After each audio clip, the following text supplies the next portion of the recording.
Hey, little birdie, don't feel down. Come and perch on my shoulder.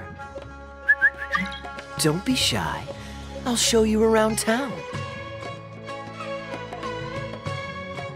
Really? No wonder they never pay attention to me. Forget it. I probably shouldn't be anthropomorphizing them anyway. Haven't seen you in some time. To which one of the Animo Archon's winds do I owe the honor?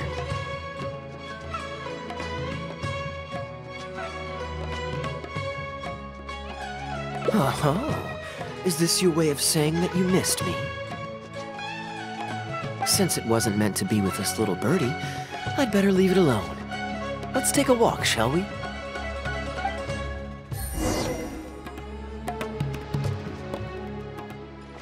If you're wondering why I'm here, Jean's been worrying about trade safety recently. I discovered this when I unwittingly burst into her office to save the day. Another job involving long-distance travel falls to me. I suppose it's my own fault for having such a strong sense of duty.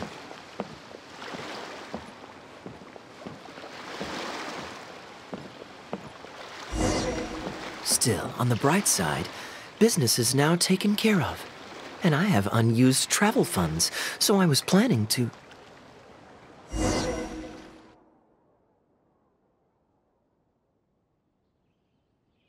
Gundafar, we are in the middle of a war. Your place is at the front lines by my son's side. Pray tell, what provokes your unwarranted return to the palace? A matter of utmost importance, Your Majesty, such that I must personally report it to you. Huh. Outdoor theater. Looks fun.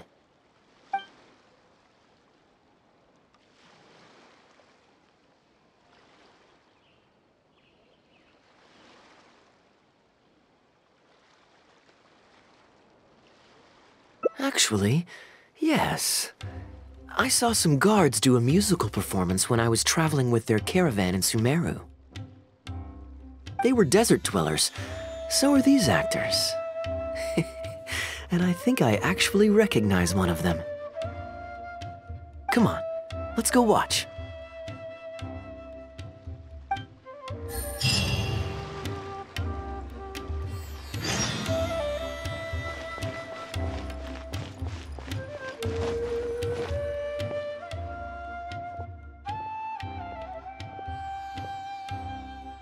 Your Majesty, not only has God bestowed the throne upon you, but your beloved son, Prince Kubad, has led our brave warriors to victory against Frasyav's army. His men have laid down their arms and fled. Frasyav's brazen ambition is no more. He has bowed his head and now presents to your Majesty an offering of treasures and hostages, as well as a plea for peace. My king, this battle has finally restored the dignity of our people. Moreover, with Frasyav's offer of land comes the opportunity to expand our borders, as your Majesty so greatly wishes. His Highness the Prince and I believe this peace settlement will be a great boon to our nation. It is for this reason alone that I have removed my armor and made haste back to our halls from the front lines. Ah, it's the tale of Prince Kubad. Ever heard this one? Don't worry, I still remember the general plot. Let me fill you in on the background while the king deliberates. The main characters are the brilliant Prince Kubad and his war-hungry father, King Kabus. The one talking to the king right now is Gundafar, the prince's tutor. When the prince was young, the king was deceived by a malicious rumor that the prince had mistreated his stepmother.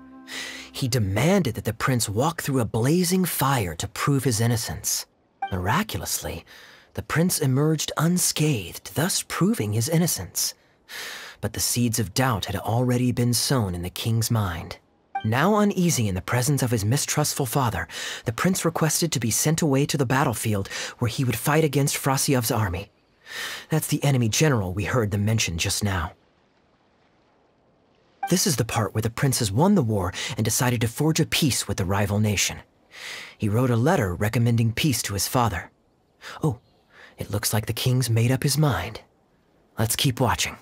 Frasyav lost because he did not have the blessing of God. Our God will always watch over us and punish our enemies. Once the bells of war have begun to toll, they shall not cease until the blood of our enemies fills the land. There can be no victory until the last enemy soldier has fallen. If Kubad still wishes to be my son and hold the intaglio I bestowed upon him as proof of his royal blood, then he must obey my command. Your Majesty, I must caution that a nation destroyed is not a fallen city writ large. Now, the loss of one city strikes fear into the hearts of our enemies, compelling them to accept defeat and cede land in exchange for peace. If, however, we insist on bringing a whole nation to its knees, then so long as a single person is left standing, they will see us as their sworn enemy, and one day return to us tenfold the pain that we have inflicted on their nation and family. My king, a people is to their nation as wild grass to the open prairie. Though we burn down the whole field and spare not one blade of grass, roots continue to grow unseen beneath the surface. Come the spring, it is all but inevitable that fresh green shoots will rise up from the ashes. Cease, Gundafar. Your mind grows dull in your old age, filled with naive delusions. We shall have no more need of you on the battlefield. As for my son Kubad, I will summon him back to the capital, so he may be tried by a court-martial. What are you saying, my noble king? Why must you mistrust your own flesh and blood and sink ever deeper into the blight of hatred? When he was falsely accused, you once doubted his honor and made him walk through a raging fire. Did he not prove himself worthy by emerging unharmed from the flames? Now you would turn me away when I seek only to provide the wisdom of counsel. What is the justification for this? The justification is that my word, not yours, is the law of the land. Cease and be gone, Gundafar, so you may spend the rest of your days with your wife.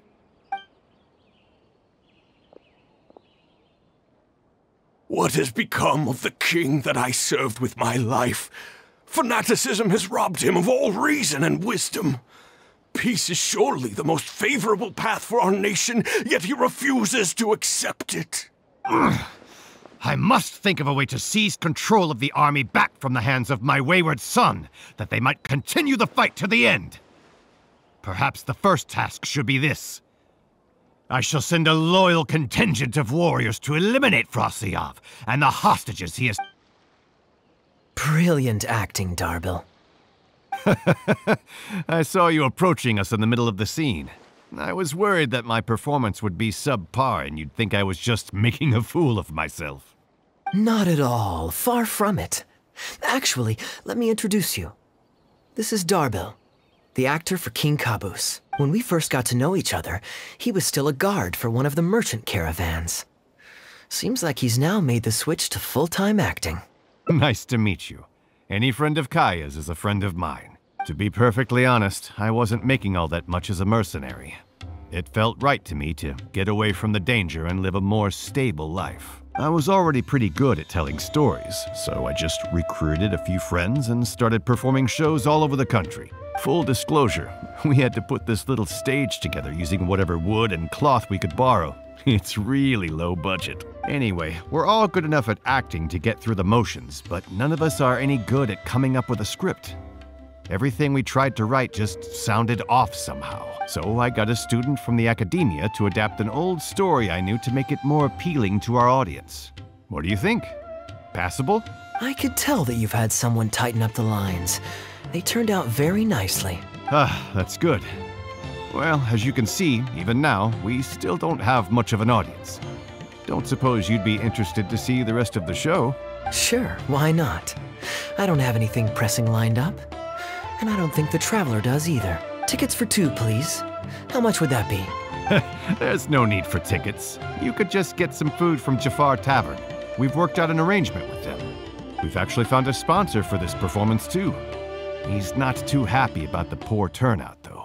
I doubt we'll be able to keep him for the next performance. A real pity. But what can you do, huh? Darbil Asgar still hasn't shown up for the next scene. We should get his costume and sword out so they'll be ready to go the moment he gets here.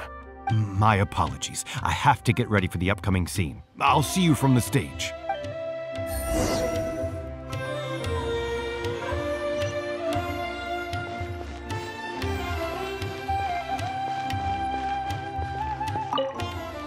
Would you two like to order some food?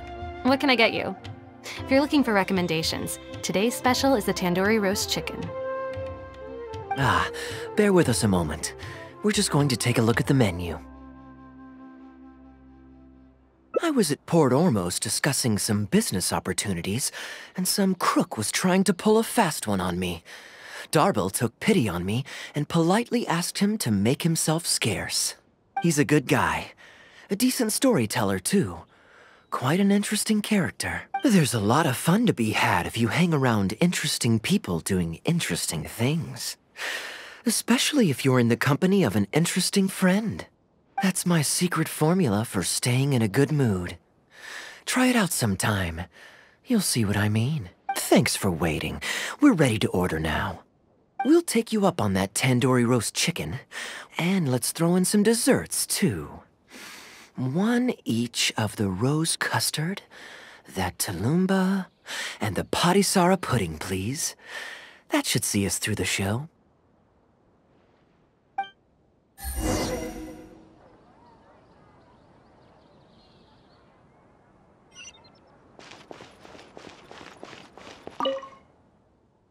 We've got good seats, close to the stage, but also not too crowded. We can watch the show as we eat. If I remember correctly, the next scene should focus on the prince. But I won't spoil it for you. You have to experience it for yourself. You could say that. It's always stayed with me because it's hammered home a cruel but realistic truth. People do not choose where and when to be born, yet the circumstances of their birth define the choices that they will have for the rest of their life. Here you are. The check's on the table, too. Just call me over when you're ready to settle up. No need. I'll pay up front. Here, keep the change. Thank you, sir. Oh, but this is too generous. Call it a token of my gratitude for the excellent service. The food all smells wonderful, too, so please pass my compliments to the chef. Thank you so much, sir. Let's dig in, traveler.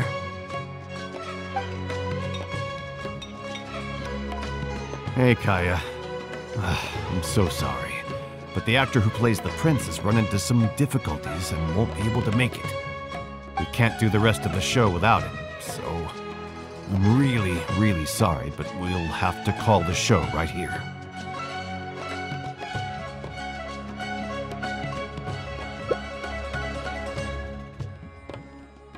Ooh, that would be fun. I wouldn't say no. Darbil, would you lose any income if I were to mess this up?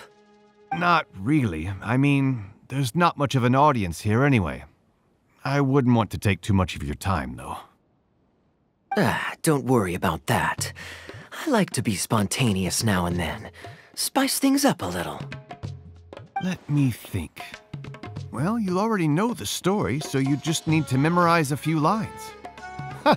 You know what? This might actually work. Ah, wait, but Kubad has a specific costume he's supposed to wear, and there's no way you'd fit into it.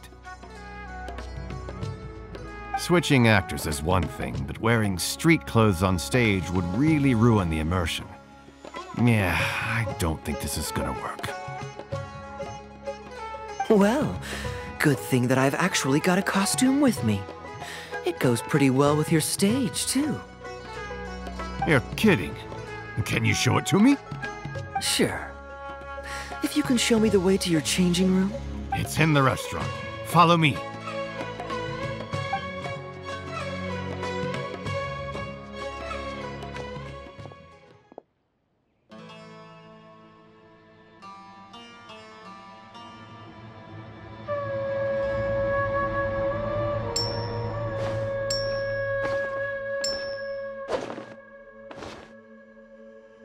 Gotta say, I think I actually look pretty dapper in this. It's a pity I don't have many opportunities to wear it in public. Uh-oh, not a fan of me as a prince? I'll have to act my heart out so you'll be too dazzled to make any digs. Kaya, here's your script for the next scene. It's not too long, but you also don't have very long to prepare. Do you think you can memorize your lines in time? Only one way to find out.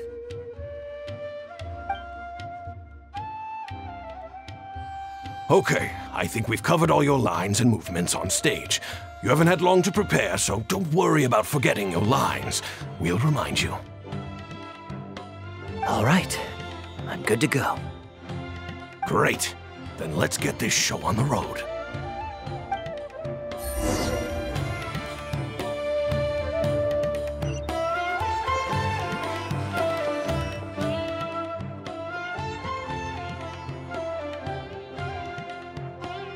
General Kubad, son of Kabus, the fate of this battle is clear. I beg you, please spare my few remaining men. They no longer have the strength to fight back.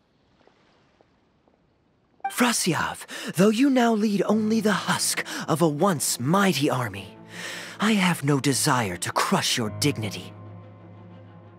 Even your most savage warriors have no desire to see further bloodshed, and none among your ranks have opposed these peace talks. Nevertheless, I must hear it from you one final time. General Frasiav, do you agree to sign a treaty in good faith and commit from this day forth to peace between our nations? With my army in ruins, I am in no position to do otherwise, but on this, I give you my word.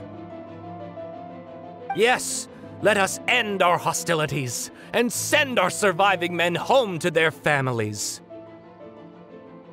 We share the desire to lay down our arms for good and liberate our hearts from the dirge of hatred.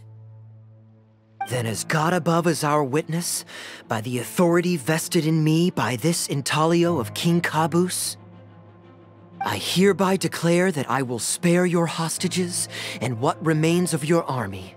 May peace be restored to this land, and may these fields of war become a place where crops grow aplenty.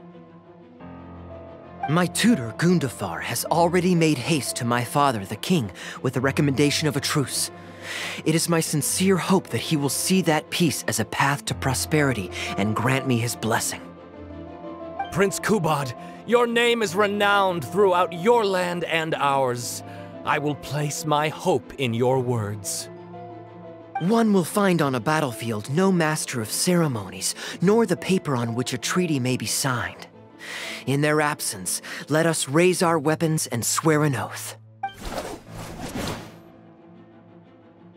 I, Kubad, son of Kabus, hereby pledge protection to you and all of your kin. May the oceans be stained red with my blood if I am ever to renounce this oath. Wow, your friend is so dreamy. He's not a real prince by any chance, is he? Hey, Rishana, you don't want to miss this. The good-looking guy who left that huge tip is acting on stage with Darbil's troupe. Darbil's one lucky man. I return, Your Highness. I hope I'm not too late. Have you already promised peace to Frasiav? Nay, I am not so rash as to preempt my father's blessing. I promised only what I could so far, the safety of his kin. My child, I must share with you the gravest news. Kabus has become blinded by fanaticism and hatred, and will stop at nothing to vanquish every last man under Frasiav's lead. How can this be? You mean to say that my father has rejected our proposal for peace? He has indeed. I urged him to reconsider, and for this I was rebuked and dismissed from his service. But far stricter punishment than this awaits you, should you return home with your troops. Please heed my warnings, dear child. I dare not imagine what unspeakable atrocities your father intends to commit. Nay, the truce must stand. I cannot renounce my oath. How can man claim to stand above beast without remaining true to his word? The masses have grown weary of death and conflict in both our nation and theirs. Are we all now to bend to his will and massacre countless more to satisfy a desire that is his alone? When I departed my beloved home to fight in a foreign land, I did so to honor his wishes and for my duty to our people. Alas, is this fate's grand design? Is this fate's grand design? Kaeya, the next line is, "Alas, is this fate's grand design, that I should spend the rest of my days in a foreign land, till I am laid to rest in a grave far from home?" Must it be so? Huh? Wait, that's not part of the script. Kaeya, did you not hear me? My dear audience, I ask you this. Do you believe in fate? If fate decreed that your life was to end in tragedy, what would you do?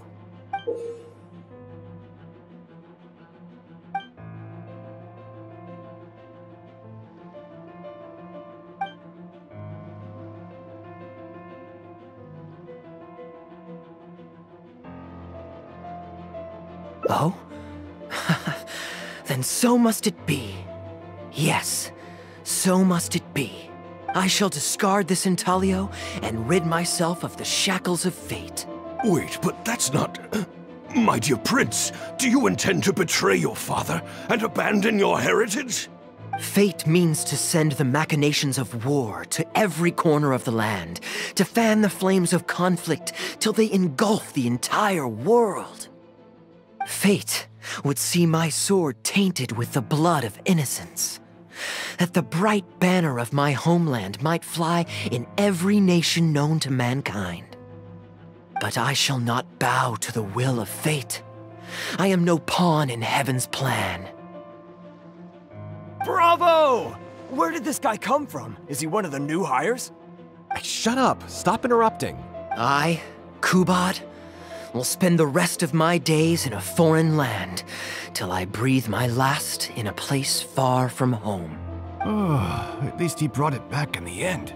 Prince Kubad, my child, there is no need to be rash. Please bring at least your fortune and the retainers who will always be loyal to you. Gundafar, my dear mentor, you have always been like a father to me. It brings me only anguish to bid you farewell, but I must walk this path, or freedom dies by my hand. Goodbye, my tribe and kin. Farewell, sweet land of my birth. Goodbye, my child.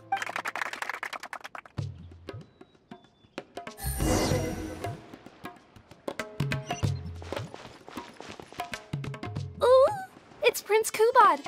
Could I please get your autograph? Why, certainly, ma'am. Ooh, thank you. I'll just go find a pen.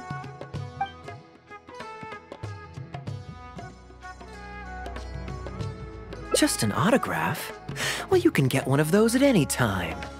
Acting is quite fun. If there ever came a day when I left the Knights of Favonius, I think I might go into acting full-time. Darbil, could you introduce me to this young man? My apologies, Master Tus. I somehow missed you in the crowd earlier. I was some distance away. I just came over near the end after I noticed the large crowd gathered around the stage. The performance was outstanding across the board. I knew that the poor turnout over the past few days was just bad luck. It was only ever a matter of time before you hit it big. The improvised section was particularly good. I think you could include some improvisation as a staple in future performances. As for the prop he threw, no need to get it back. It's fairly cheap anyway. Thank you, sir. And a big thanks also to our wonderful prince. Had Kaeya not agreed to fill in, we might have disbanded right on the spot. Kaeya, was it? Well, young man, I must say you've made quite the impression on me. My caravan is always loaded with the finest food and wines. You're welcome to visit at any time. Thank you for the invite, sir, but I'm afraid I've reached the end of my time at Sumeru. I'm sure that my friends and family in Mondstadt must be missing me terribly. Well then, consider it an open invitation. Once you've been bitten by the travel bug, my friend, you'll be getting itchy feet again before too long. My door is always open. If you're ever interested, please ask Darbil to reach out to me. Darbil, we can continue discussions on the sponsorship once you've wrapped up today's show. I'm going back to the inn. Thank you so much, Master Tus. I'll see you shortly. Seriously, Kaya, thank you for bailing me out again. You know, you should stay for a few more days. I owe you a meal at the very least. Darbil, Asgar is back. He lost track of time playing Genius Invocation TCG. You've got to sort him out. Genius Invocation again? Ah, that does it. That kid's not getting away with it this time. Please excuse me, Kaya. I will be right back. Sure, there's no rush.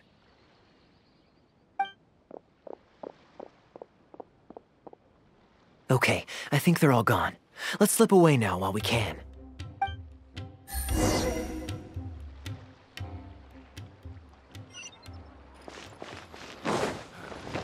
That's enough work for you.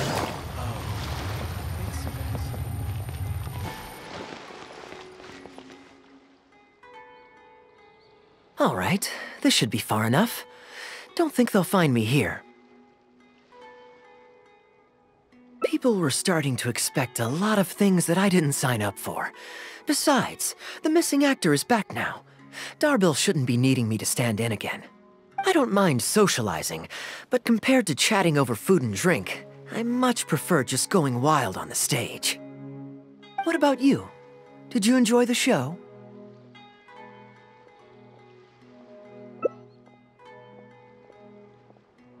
Oh?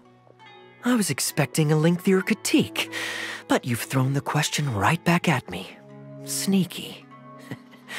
All right, I'll rise to your challenge. Let me think. All the world's a stage, and all the people merely players. Does that answer your question? Perhaps there's an inept god out there deciding everyone's fates, much like the academia student drafting Darbil's scripts. Yeah, inept is a good word for it. Honestly, it might even be a little too civil to describe a god who turns fathers against their sons and is bent on endless warmongering, don't you think? Anyway, that's exactly why actors need to wake up and realize they don't have to follow the script. There's nothing to stop them from following their gut and making it up as they go along. Oh, my dear traveler, please don't take me too literally. I don't want you to get the wrong idea. The god is just a figure of speech. The real point I'm making is about the actors. Everyone, you and I included, is both an actor and a member of the audience. If you don't like the script, just walk off the stage and join the audience. You always have a choice. A little too obtuse? Well, don't dwell on it. It's nothing worth losing sleep over. I was just thinking aloud. Relax. Be yourself. Do your thing. That's all I'm really trying to say. When I did my little bit of audience interaction back there, you had no time to prepare. You had to just say what you thought in the moment. I think those spontaneous thoughts are often the most authentic. And that's why I liked your answer. You're still holding on to the intaglio I threw you from the stage, right? Keep it.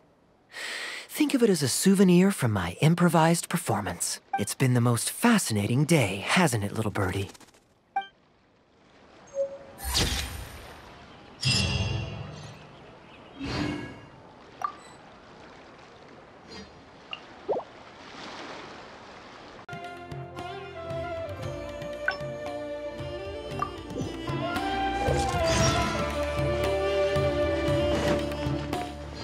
Take it easy.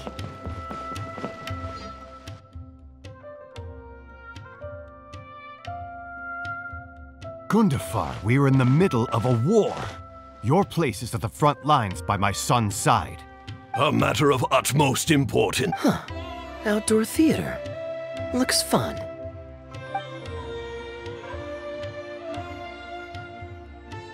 Ah, yes. Here's what I was thinking about the unused funds. Given that the acting Grand Masters saw fit to allocate these funds to my trip in the first place, I think it's my responsibility to make sure that every last mora is put to good use. In other words, what do you say we find a way to spend the remaining budget? Perhaps a fancy meal at a nice restaurant? Or a river cruise that takes in the sights of Sumeru City? Or we could buy a few nice mementos to take home.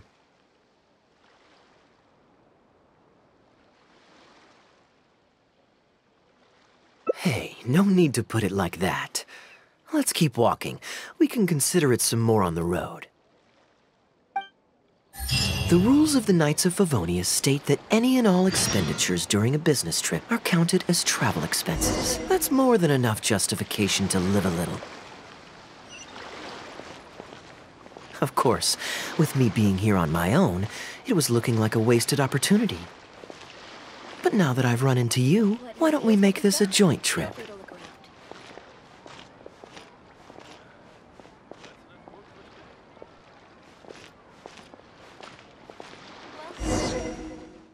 You're always so busy. It's high time you gave yourself a proper break. Even the sharpest blade loses its edge if it's always in use. Regular maintenance is essential for reliable performance. And anyway, life is short, so we should make the most of the time we have. Right now is the perfect time to relax and enjoy ourselves. And who knows how many other chances we'll get. So come on, what do you say?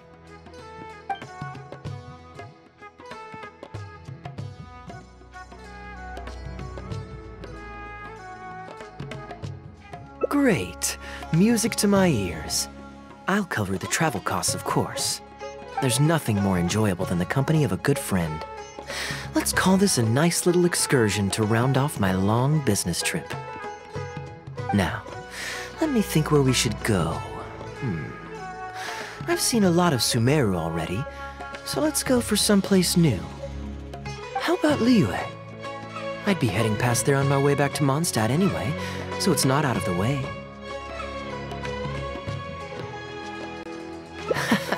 Well, lucky me. I'll hold you to that. Liyue's Ministry of Civil Affairs frequently corresponds with the Knights of Favonius, so the address on their letterhead is one of the few places I'm familiar with. I don't have much luggage, so it won't take me long to pack. Give me a moment, and then we'll head there together.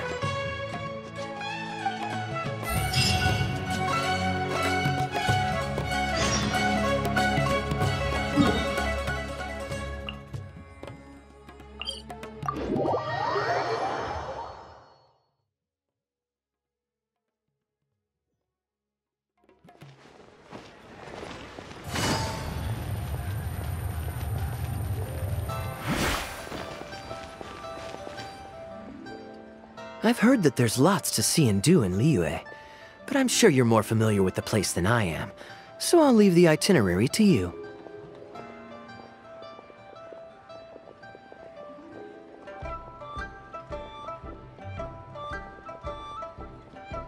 Excellent. Well, hopefully I'll get to know some of these friends for myself. It's such a satisfying feeling to just drop everything, go on a long trip, and see something new. Who knows who we might cross paths with? We might even end up going on an impromptu adventure. Just like how I met you in Port Ormos, and now we're here. Come on, let's see what's up ahead.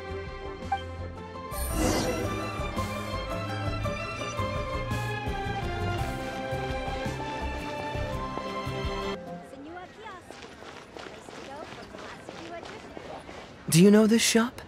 It looks pretty nice from the outside. Shall we take a look?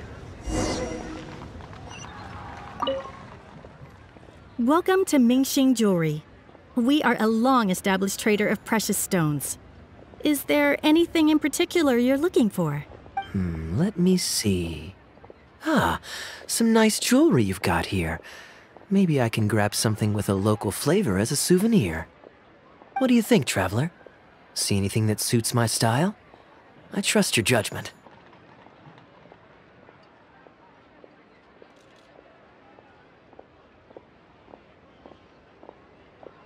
Ah, you're interested in souvenirs. If you're struggling to decide, you might want to consider getting some jade. You can't go wrong with a nice jade pendant. They're an elegant addition to your look, whatever your age or gender. If you're looking for a specific design, we can make it to your specifications. It does take some time to fulfill an order, however. High-quality jade is hard to come by, so our waiting list is at least a couple of weeks. Oh, that's a pity. I'm just visiting and I won't be in town for very long. So as much as it pains me to do so, I'm afraid I'll have to leave this beautiful bijou behind. No worries at all, sir. If you're looking for something off the shelf, why not go and see Mr. Shurto at the Jade Mystery? He also deals in jade and precious stones. Exactly. But on that note, let me give you a word of advice. There's no risk in purchasing a piece of jade that's already been cut. But you could lose all of your mora betting on uncut rocks. I won't say any more, as I don't want my fellow vendors to think I'm bad-mouthing them. But I think you catch my drift. It's only human nature to spend a little when you're on a trip.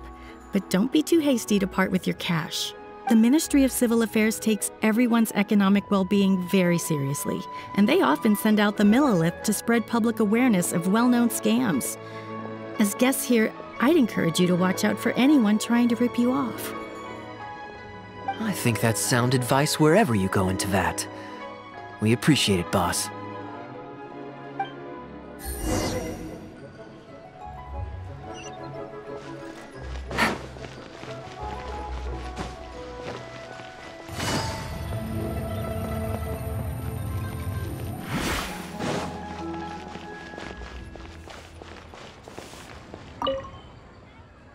Welcome!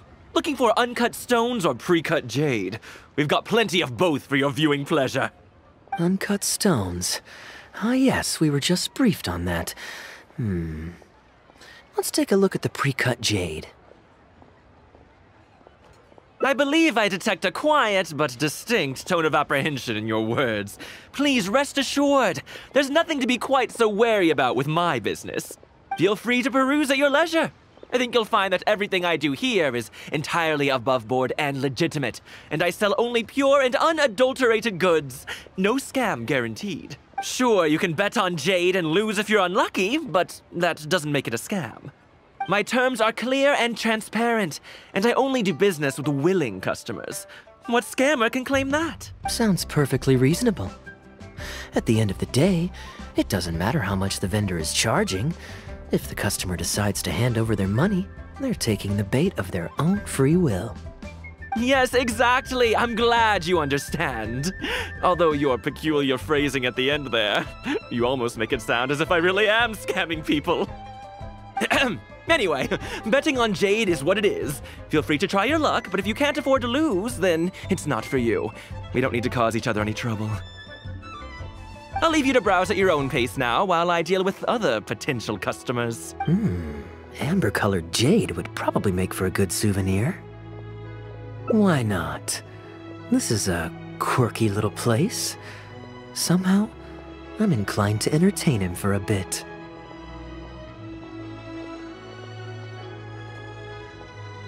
Well, if you're not interested, then I guess we'll pass.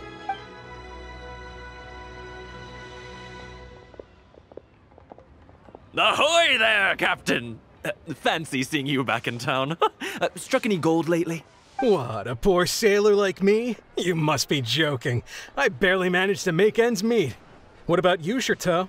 Still scamming people with your pile of rocks? Hey! Keep your voice down. Can't you see I've got customers? But more to the point, when have you ever seen a customer get scammed in my store? I mean, you want the full list, or... Hold up, is that? Captain Kaya! What, brings you to Liyue? Oh, just taking a short trip with my friend. It's been a while. Yes, it's been a good while, hasn't it? Anywhere you'd recommend I visit while I'm here? Let me think. Wanmin Restaurant's always a pretty good bet. Chef Mao's daughter is a skilled chef, and their prices are very reasonable. My wife can't get enough of their boiled fish. You could give that a try. And, speaking of my wife, she won't let me forget what a great help you've been to us before. So thank you, on her behalf. Your wife? Ah, yes. How is she doing these days? Keeping well? Very well, thank you. Very well. Anyway, I've got something I need to do down at the South Wharf, so my apologies, Captain Kaya, but I'd better get going. All right. See you. Ah, I finally remembered who that was. Captain Wu. He runs a transport business between Mondstadt and Liyue. I see. So you went through that whole conversation with no idea who you were talking to.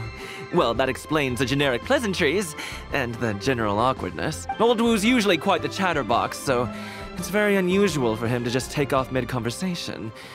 How exactly do you two know each other anyway? Nope, that's not it. I don't give out loans. It's pretty straightforward, honestly. The captain was making a delivery to Mondstadt when his ship sprang a leak. He overexerted himself fixing it and keeping the cargo dry, and ended up passing out from exhaustion. I took him to Mondstadt to recover. Well, it still seems strange to me. Sure, he's hardly the most charming conversationalist, and he's also mighty stubborn, but all of us know Old Wu is an honest and kind-hearted man. His eldest was once playing on that big rock over there when he took a tumble and injured himself. I helped to patch the kid up, and the next day, Old Wu was here to buy a couple of uncut stones. I'm just surprised he was so quick to excuse himself, that's all. Normally, he's the kind of guy who, if you run into him on the street and he owes you a favor, he'll grab you by the hand and thank you profusely until you ask him to stop. Well, stubborn, I can believe. Someone had drilled a gaping hole in his ship, and the water was coming in fast. How he managed to make it all the way to Mondstadt, not to mention with his cargo intact. Someone drilled a hole in his ship? Oh dear. It must have been one of the less savory captains out there trying to sabotage his business so they can squeeze their way into the market. When competition is stiff, sometimes things get ugly. It's the way of the world, unfortunately. His line of work isn't easy. The poor fellow usually has to set sail before the break of dawn. He's been loitering around a lot these past few weeks, though. I thought maybe he'd come into Samora. Competition is fierce these days, and there's not a lot of Mora to be made in shipping. So every day he stays idle is another negative in the books. I do wonder what's gotten into him. Anyway, I digress. We merchants protect our goods like our own lives, so who knows? Maybe he had some important cargo to see to. Either way, good sir, don't mind him. I am an upstanding member of the Knights of Favonius, after all. Just look me in the eyes. Don't you find me trustworthy? Since you asked about recommendations earlier, you're here from Mondstadt, yes? Might I suggest the tea house is somewhere to rest your legs? If memory serves, they're just about to retell the tale of Bravebeard the Valiant from the top. Why not pay them a visit? Huh. Sounds interesting enough. Let's check it out.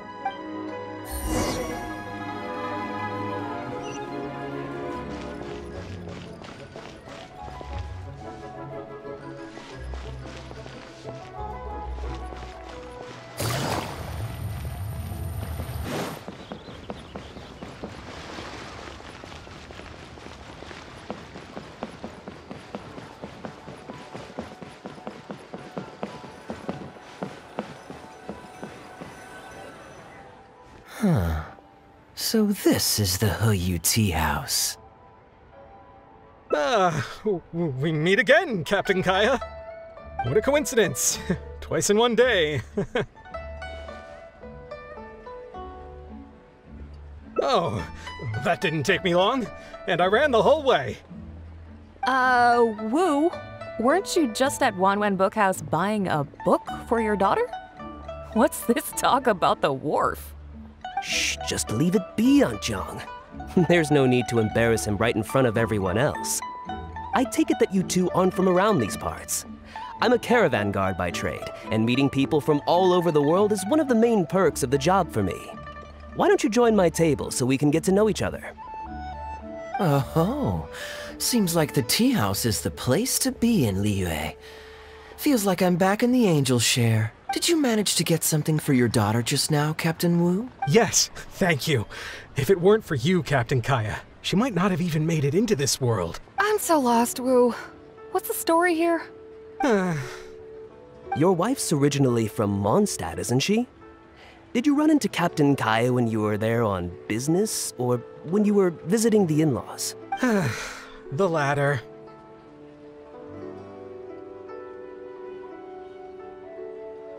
Oh, this is so humiliating.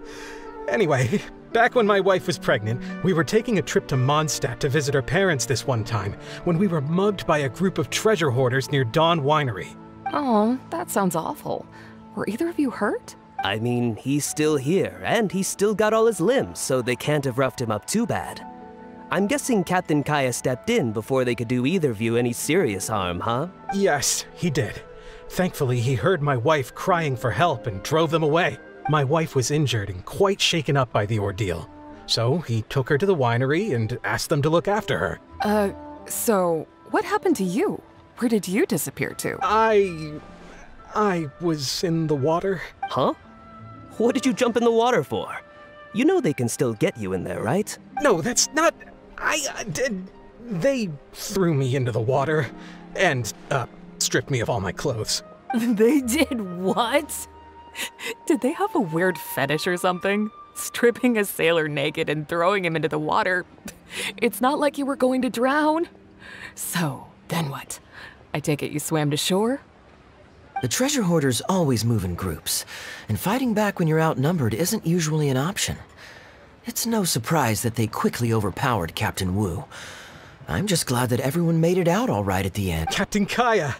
Please, there's no need for you to try to save face for me like this. I already owe you so much. You don't have to do anything more. Yet, despite that, I somehow only ended up humiliating myself further.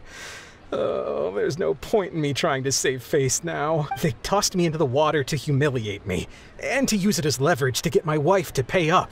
But they didn't know that I could swim. What I'd intended was to pretend to drown, then sneak back onto shore while they weren't looking, and find a way to rescue my wife. That was before Captain Kaya appeared out of nowhere and saved the day. So then I figured I'd get out of the water, get dressed, and catch up with you. But God knows what they did with my clothes. I couldn't find them anywhere. By the time I gave up looking for them, you were most of the way to the winery, so I had to run after you with nary a thing on myself. Outrageous! So, what happened next? I made it to the winery, but the maids noticed me first, and they called the Lord of the Manor out to give me the beating the treasure hoarders never got around to. After my wife recovered consciousness, she had to have a long talk with the young lord to explain everything. He then escorted us both safely to Stonegate. Oh, Wu, I'm sorry, but... Ugh, good luck living that one down. Trust me, I know. My wife never lets me forget. I'm sorry, Captain. I wasn't intending to share that story. It's fine. It's my own fault for thinking I could sweep it under the carpet and forget about it. I don't know if I can ever repay you for all you've done. That's why I get so embarrassed every time I run into you. Still, it won't stop me from trying. You and your friend are here to catch the storyteller, right? In fact, they do serve some food here too, but it's not the best. Okay, let me run and get some fruit to share. I'll be right back.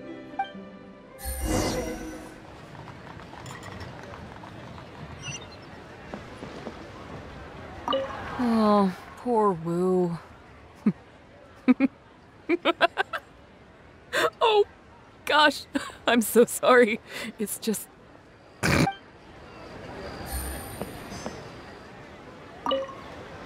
I wonder how much Fanaria caught of that. Old Wu really has no filter, does he?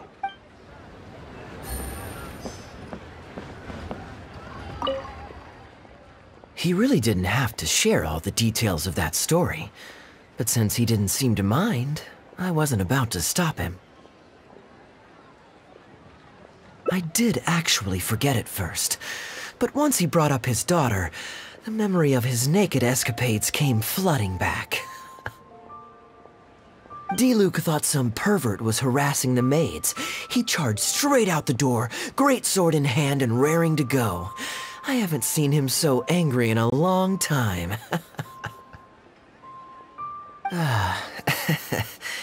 So many people owe me favors nowadays. It's hard to keep track of them all. I really should go check my favors ledger once I'm back and refresh my memory. Hey, You didn't think I was being serious, did you? Do I really strike you as the kind of person to keep track of favors in a notebook? I just helped the guy out on a couple of occasions because I happened to be in the right place at the right time. I'm back with fruit. Please help yourselves, everyone. My treat. Thank you.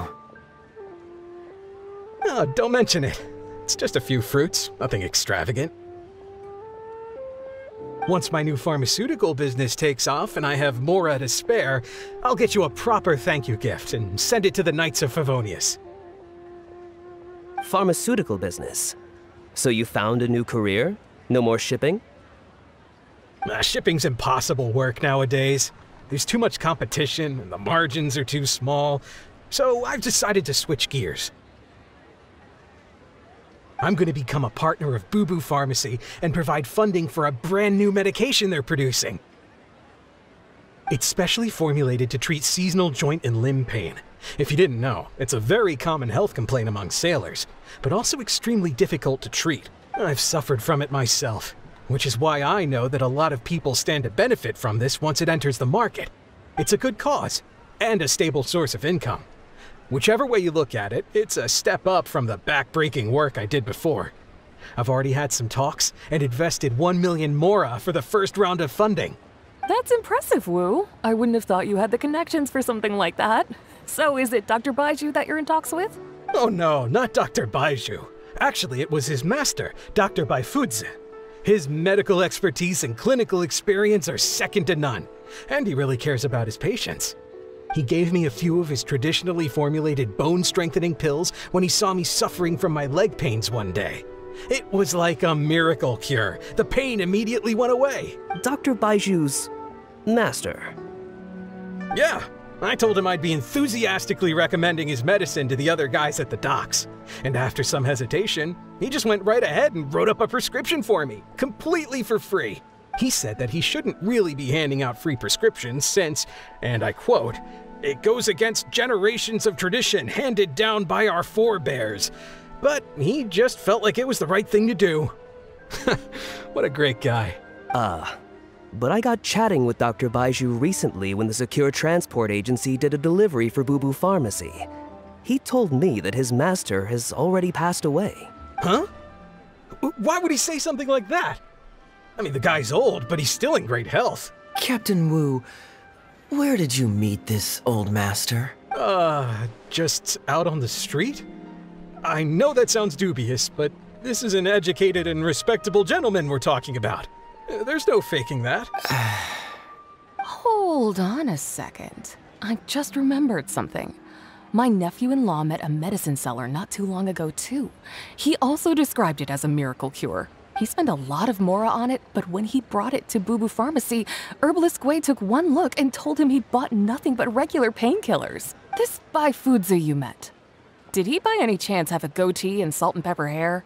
He did. If I may, Captain Wu, there's a lot of Mora involved here. It seems like it would be worth asking this Dr. Baizhu about his master, just to set the record straight. You could show him the medicine as well. Clearly there's some misunderstanding here. You're right, Captain Kaya. A quick trip to Boo Boo Pharmacy and I can get Dr. Baizhu to clear all of this up. I'm sure it's all... hopefully it's all fine. He left in a hurry. He must be stressed out of his mind right now. Hey, let him deal with this, okay? No point in you stressing yourself out too. Fraud or not, it's up to Captain Wu to figure out exactly who he's gotten himself involved with. I'm no Dark Knight hero, or martial arts hero for that matter, and neither are you. Wait, or are you? Now that I think about it, I can see you having a secret double life as a martial arts hero here in Liyue. You certainly have the personality for it. Either way, Liyue has its own rules and regulations. Best to let the Ministry of Civil Affairs deal with this in the proper manner. If a couple of outlanders like us get involved, we might just end up muddying the waters, even with the best of intentions. We came here to enjoy ourselves, remember? We don't want to get our priorities mixed up. Oh, and look at that.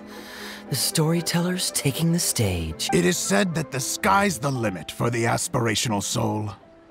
But alas, for the woes of the world are equally limitless. No such strength, yet fate fortuitous found him when he entered the tutelage of an Adeptus and learned many mystical arts from them. Per his master's wishes, he then returned once more to the human world, only this time with a sworn duty to cleanse the land of demons and to see justice done wherever he might tread.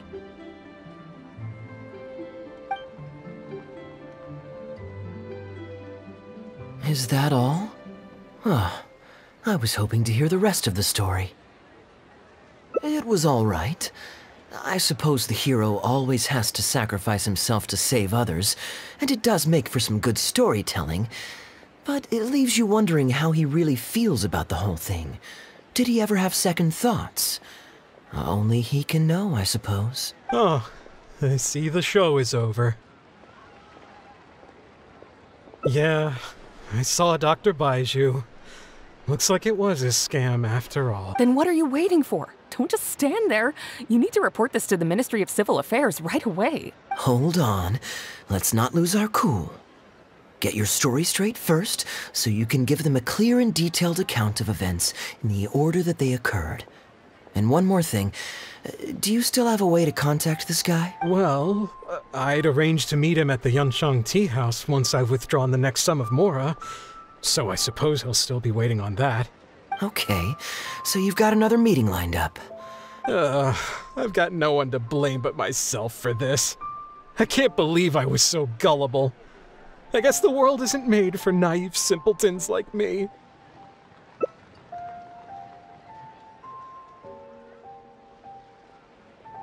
Young man, you're a good person, and I'm touched by your words of comfort. Still, it's up to me to find a way to get my Mora back. The consequences are mine alone to bear. At my age, I'm sure I should be comforting the young with words of wisdom rather than the other way around. What does that say about how I've spent my life? It's obvious, isn't it? He needs to report the case to the Ministry of Civil Affairs. Come with me.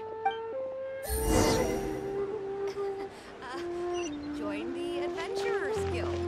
You'll have a blast. I am quite curious.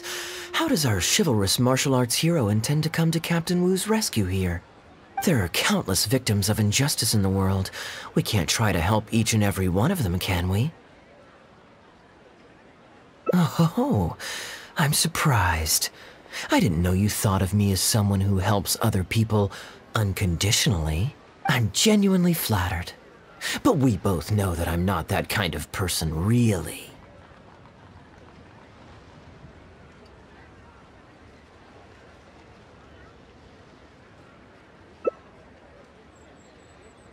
Your logic is very straightforward, and quite endearing in its simplicity. But I like how you think, so I'll indulge your martial arts hero aspirations for now.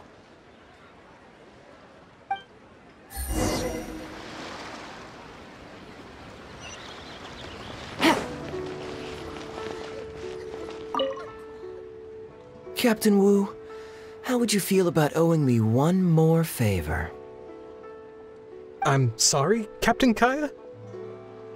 Let's say, hypothetically speaking, I found a way to recover your Mora that would leave the man who defrauded you feeling angry and frustrated, but give him no way to get back at you. If it could be done, and the only cost was owing me yet another favor, what would you say? What exactly are you getting at? The Traveler here is adamant that you should ask me for another favor. Personally, I blame the storyteller. After hearing the inspiring tale of Bravebeard, he's all gung-ho about playing hero and righting this injustice once and for all. Captain Kaya, young man, thank you. I will humbly accept your kindness. All right.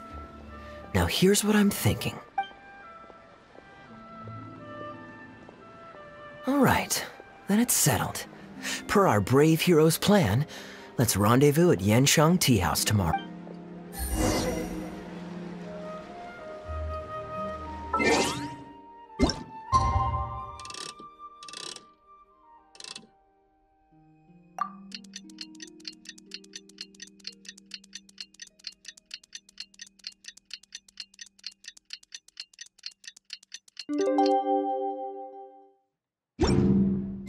Navigating the world is a whole lot easier with a few different identities to choose from. Need me to come up with some for you? Ah, you're here. Good.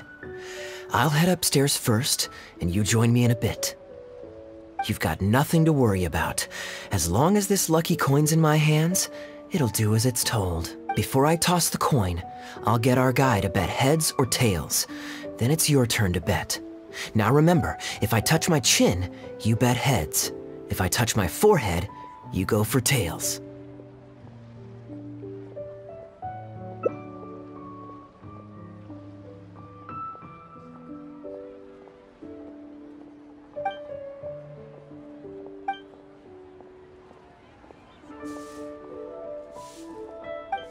Hello. Are you waiting for someone? As long as you follow the rules of the tea house, you're welcome here. Please be our guest.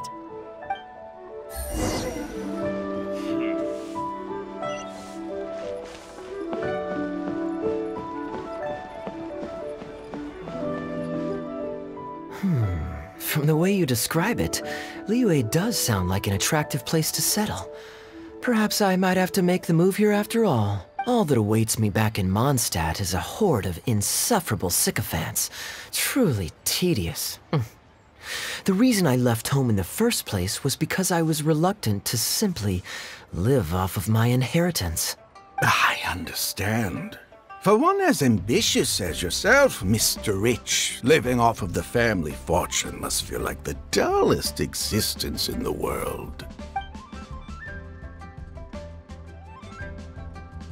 What are you doing? It's common courtesy to introduce yourself. Can't you see we got here first? They're running out of tables, huh? Looks like this location's getting too small for them. Very well, I'll make an exception for you this one time. Let's hope the tea, at least, won't disappoint me. So, my friend, what's your name?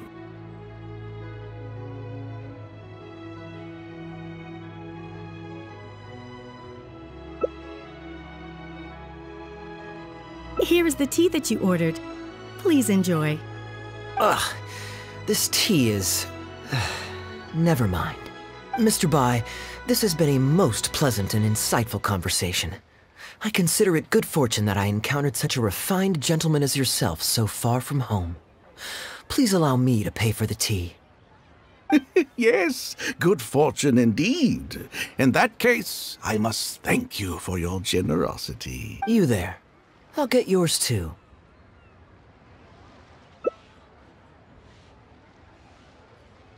Oh, you can't tell? My family's lived in Mondstadt for generations. I got bored sitting around at home and decided to set off on a journey to expand my horizons. The sights of Liyue Harbor are rather spectacular.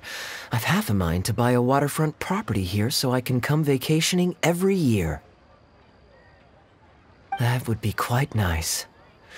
If the family would spare me a little loose change, I could even invest in an antique shop or two so I have something to do during the day. Flaunting? Come on, we're talking 20, 30 million tops, surely. Isn't that just pocket change? Mr. Rich, just to clarify, that's quite a large sum of mora as far as the common man is concerned. It's understandable that our friend over here feels out of his league. The name's Albert, surname Rich, but only the servants in the house address me as Mr. Rich. Now that we're so well acquainted, Mr. Bai, please just call me Albert. Albert does have a nice ring to it. It is my honor to become friends with someone of your caliber. You flatter me. What say you to acting as my guide during my time in Liyue? I'll pay you handsomely, of course.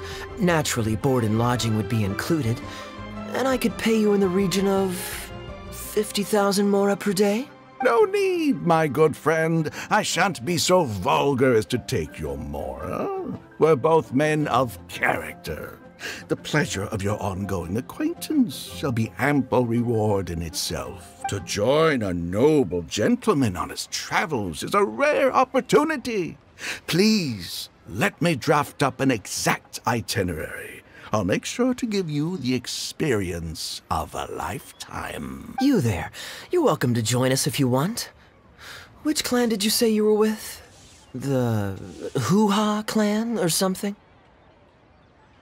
Guha, huh? Strange choice of name.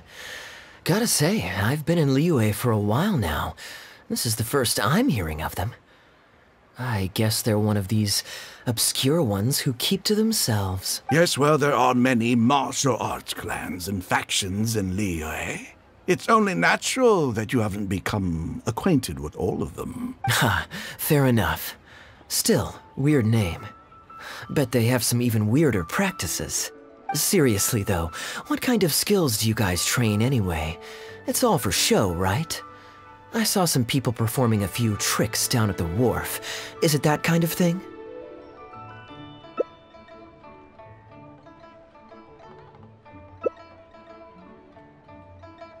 I already told the server to put it on my tab. Don't bother getting her to split the bill. It'll only complicate things. Young man, there's no need to take things so seriously. Why don't you loosen up and enjoy the free drink? Are you trying to make a point by throwing my generosity back in my face? All right then. What if I say your bill is mine and don't let you pay? Please, my friends, let's not get so worked up. Yanchang Tea House is no venue for a duel. We'll all get escorted right out the door. You young people have hot tempers, I understand that. But there's no need to come to blows over a few words taken to heart when there are far more diplomatic ways to resolve the dispute. Did I hear that right? So you'll only pay for yourself if you win, but I'll get the check for the three of us if you lose. It's not that I care about the mora. After all, I offered to pay for everyone's drinks in the first place. No, what I find truly absurd is your refusal to play fair. I demand that you also pay for three if you win.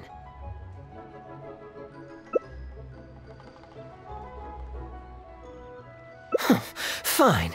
You can have your apology if you win, but on one condition. We'll do the best of three, and the winner pays for the table. Well, as long as you're no longer raring to fight. Peace begets wealth, as the elders used to say. Why don't you join us, Mr. Bai? Let's entertain this guy for a sec.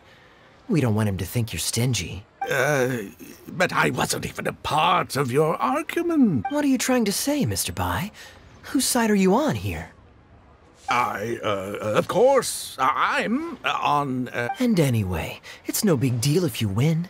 It's just a few cups of tea after all, so you can just take it from your fees as my guide. All right then. I suppose it's not all that different from the dice gambling games I used to play in my youth. If it's just for a few drinks, you can count me in. All right, now we're talking. Okay, now that we've agreed on the rules, how should we do this coin toss? After all, a mora coin looks the same on both sides. Well, that should be simple enough. Here, I'll take this coin and ask the counter to draw a line on one side. You two can wait for me. Young man, I can see that you haven't spent many years in the real world. You take everything far too personally. I, too, only met this Mondstadt millionaire by complete chance today, but we're getting along just fine. I actually came here to meet with a business partner to count the cash from 2 recent investments, when this gentleman struck up a conversation with me. In the real world, you've got to keep up appearances. There's no need to offend the rich. After all, if you keep them happy, you can probably make some more off of them, too. You young people are much too impulsive. It pays to keep a level head. Just so we're clear, let's say the marked side is heads and the unmarked side is tails. Everyone has to pick a side before the coin toss. Oh, and no takebacks. We should also take turns tossing the coin. Sounds fair to me. Why don't you do the first toss, Albert? All right then, I'll start us off. Here we... Oh, wait, I nearly forgot to collect everyone's bets. Mr. Bai, heads or tails?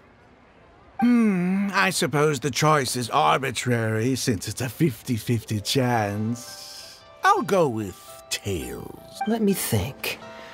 I'll also go with tails. What about you, heads or tails?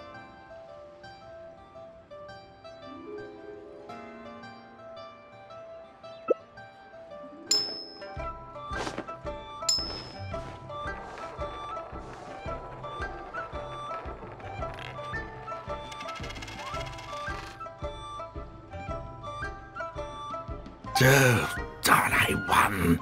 Lucky me, I guess. I won as well. Guess there might be a formal apology in the cards after all. I have a suggestion. If one of us loses twice in a row, they should get knocked out while the other two carry on playing to decide the winner. Otherwise, with 3 of us playing, it'll start to get difficult to keep track of who's won the most times. I flipped the coin last time, so why don't you go next? I don't want you blaming my coin-tossing skills if you guess wrong this turn. Here. Now just wait a second, my dear friends. Please let me do the second toss.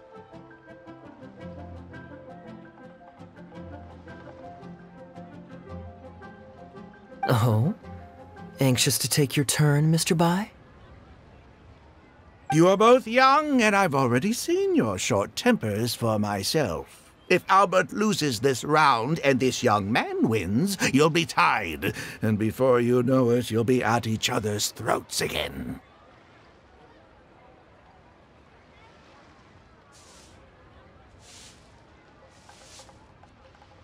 Well, that's not my only consideration, either. You two may be too young to know this, but I've been around the block a few times. What's to say this isn't a trick coin, In dice games, people use all sorts of methods to rig the game. Some even fit the dice with mechanisms that give them whichever result they want. If Albert wins the next round and you, young man, lose for the second time in a row, then the third round will just be a tiebreaker between him and me, and you won't get your apology to the Guhua clan. If that happens, only for you to then find out that the coin was rigged all along, you're sure to accuse me of working with Albert to scam you while mocking the Guhua clan. I can only imagine the kind of vengeful warpath that would put you on. A purely hypothetical scenario, of course, but one that I'm bringing up now to avoid any misunderstanding further down the road. Go on, give me the coin. I'll show you how to check if it's been rigged. Very diligent of you indeed, Mr. Bai. Looks like I chose the right person to be my guide. Here, take it. A rigged coin will always be a little heavier than a normal coin, you see. Yeah, this one seems perfectly normal to me, however. But don't take it from me. Why don't you test it for yourself? What's your bet this time, Mr. Bai?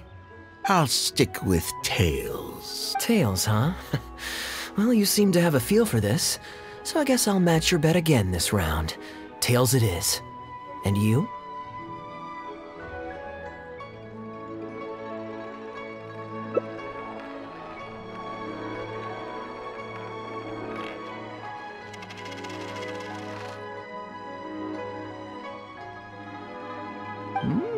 Well, my luck's still just about holding out.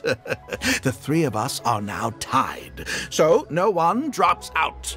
Certainly better than Albert and I going head-to-head in the final round. Mm-hmm. Well, here you go. What'll it be, Mr. Bai? It's a tough decision this time. That's what makes it fun, isn't it? Anyway, there's no need to stress. What's the cost of a few cups of tea compared to 50,000 I'll be paying you every day? You make a good point. All right, I'll take heads. Okay, and now it's my turn to guess. Not that the outcome matters either way to me. I won't even notice the more's gone. Whatever, I'll take tails.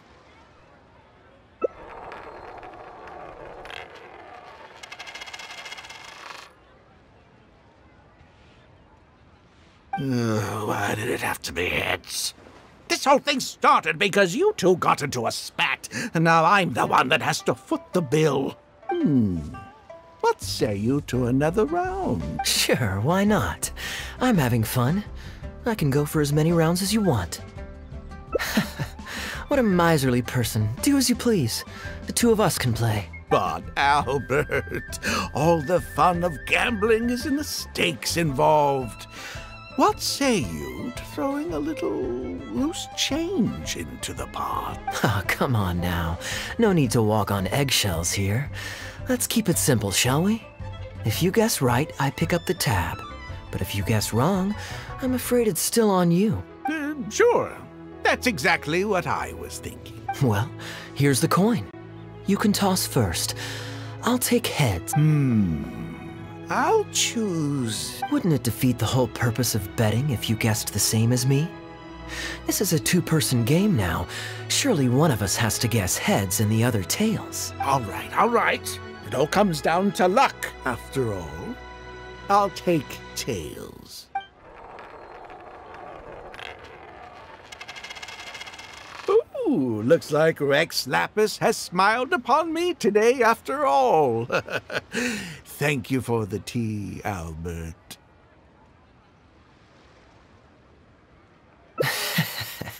Look at you getting so giddy over some chump change. It's like you've never gambled with real money before, my old man.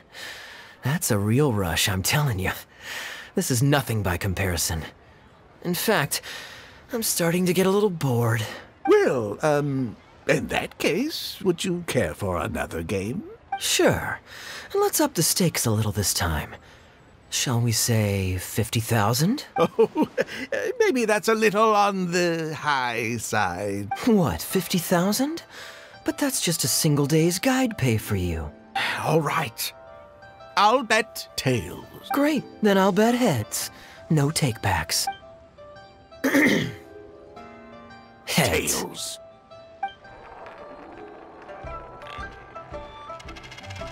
Oh, how unfortunate. I shouldn't have gotten greedy. After all, in the long run, gambling is always a losing game. 50,000 more. My goodness. Albert, I'm terribly sorry, but as it happens, I forgot to bring my coin purse with me today.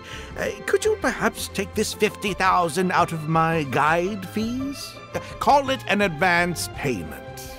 That would make us even. Advance payment? Sorry, I'm afraid that's not my style. It'll have to be cash.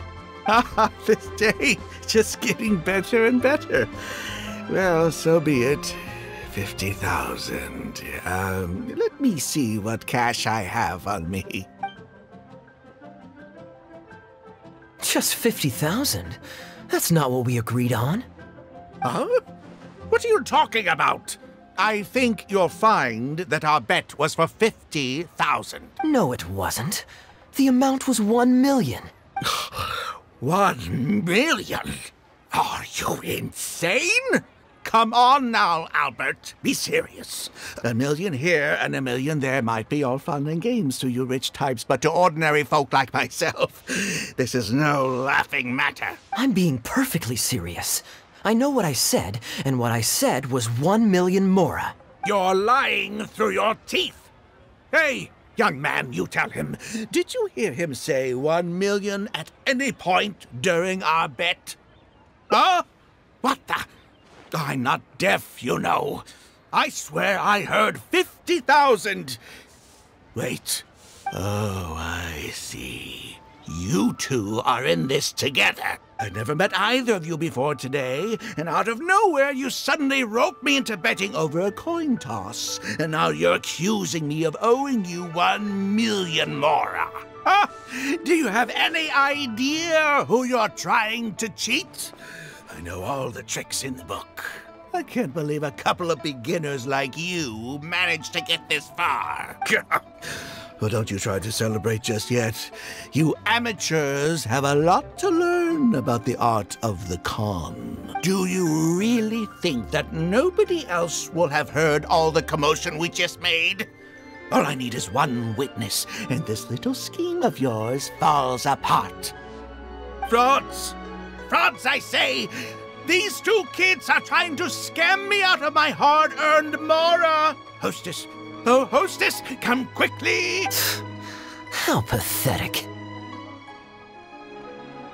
What is going on here? If you can't abide by our rules, you're not welcome at Yanxiang Tea House. I don't care what the issue is. You don't get to make a racket like that in here. Halberd! Fang! Wait, don't throw me out! These two con artists are trying to steal my mora. You can't let them get away with it. Well, let's take this somewhere else. I don't want any of you disturbing the other guests.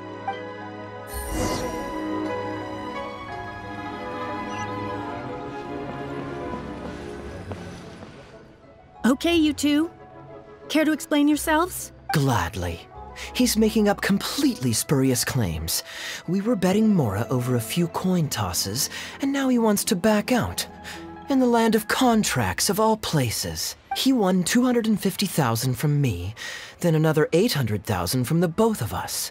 Now he's refusing to pay up the measly 50,000 that he lost in the final round. Okay, so after settling up, a total of 1 million mora should have changed hands. Sounds plausible enough. Oh, it's a complete pack of lies! Hostess, if you don't believe me, ask anyone else in the tea house. These kids were so loud, I guarantee you everybody in that room knows the true story. Sorry to interrupt you all, but you're witnesses to the situation here. Is what Mr. Bai says true? Oh, thank goodness you're finally here. What took you so long? That old guy's been bragging about the mora he's won so loudly, I'm surprised the whole street didn't hear him. I was about to report him to the Ministry of Civil Affairs. Leave me out of this. I want nothing to do with gamblers and scammers. Please, just bring me my check. Our new owner laid down the law not too long ago. We turn a blind eye towards casual games of dice, but there is zero tolerance for any explicit gambling with real mora.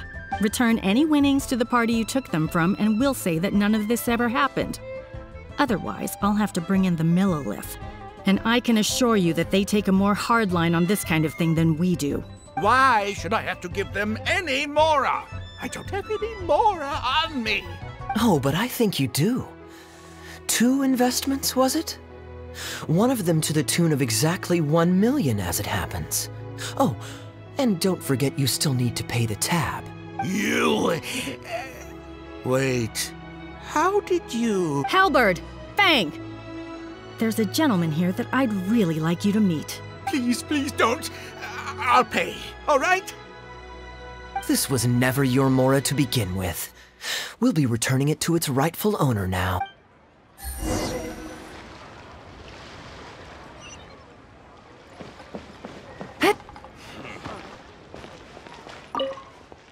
What did you think, Captain Wu? Could you hear clearly from your corner on the 2nd floor? Yes, everything.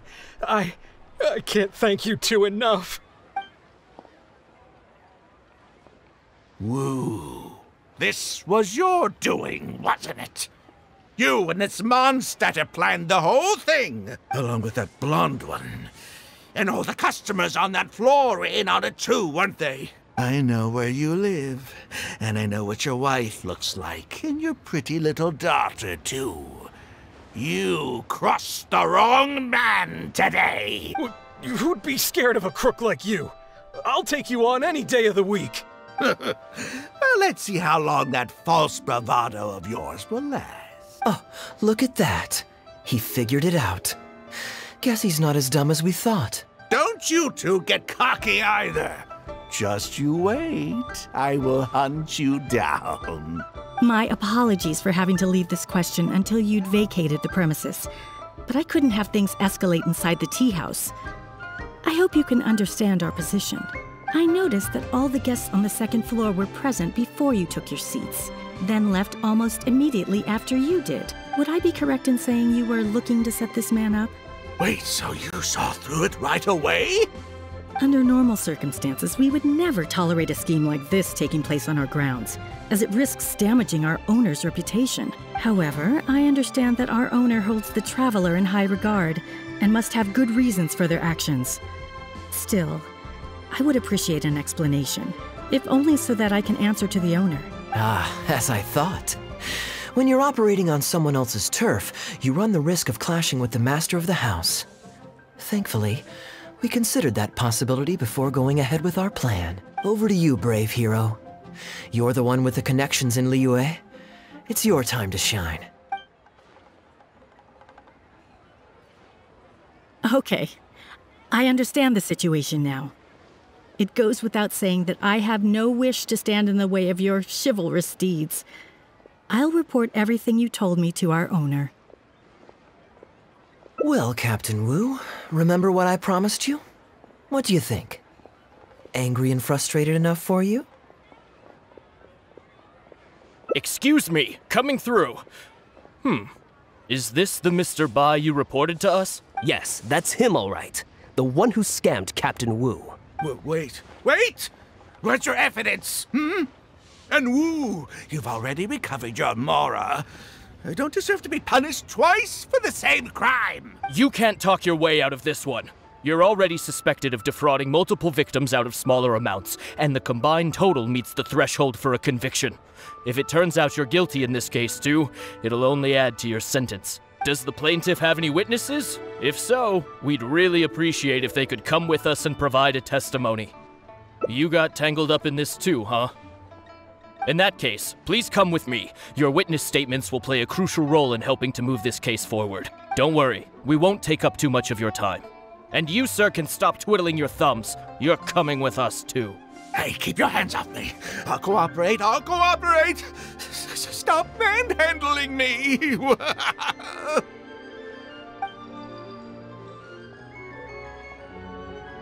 Thank you so much, the both of you. I really don't know how I could ever begin to repay you. Well, I have an idea. We originally came here to do some sightseeing. Anywhere you'd recommend we go before the end of our trip? Let me think. Now, where would I want to go? Hey, are either of you interested in a fishing trip? Sounds fun to me. Let's go. Try your luck betting on Jade?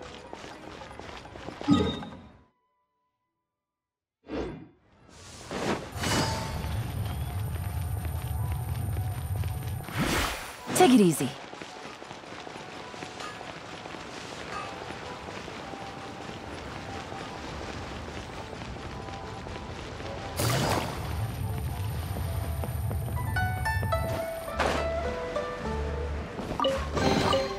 A chest full of valuables and a trove of potential clues.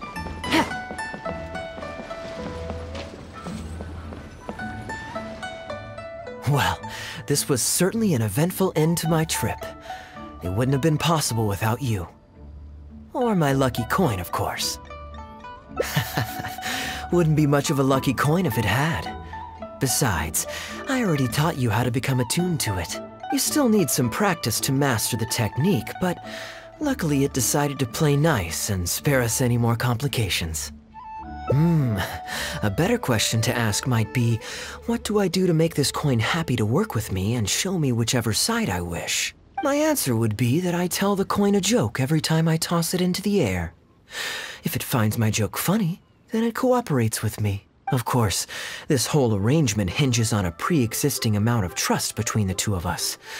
I can't just get any strange coins to listen to me. Yeah, I was a little surprised when he unwittingly called out our trick coin, but it didn't matter.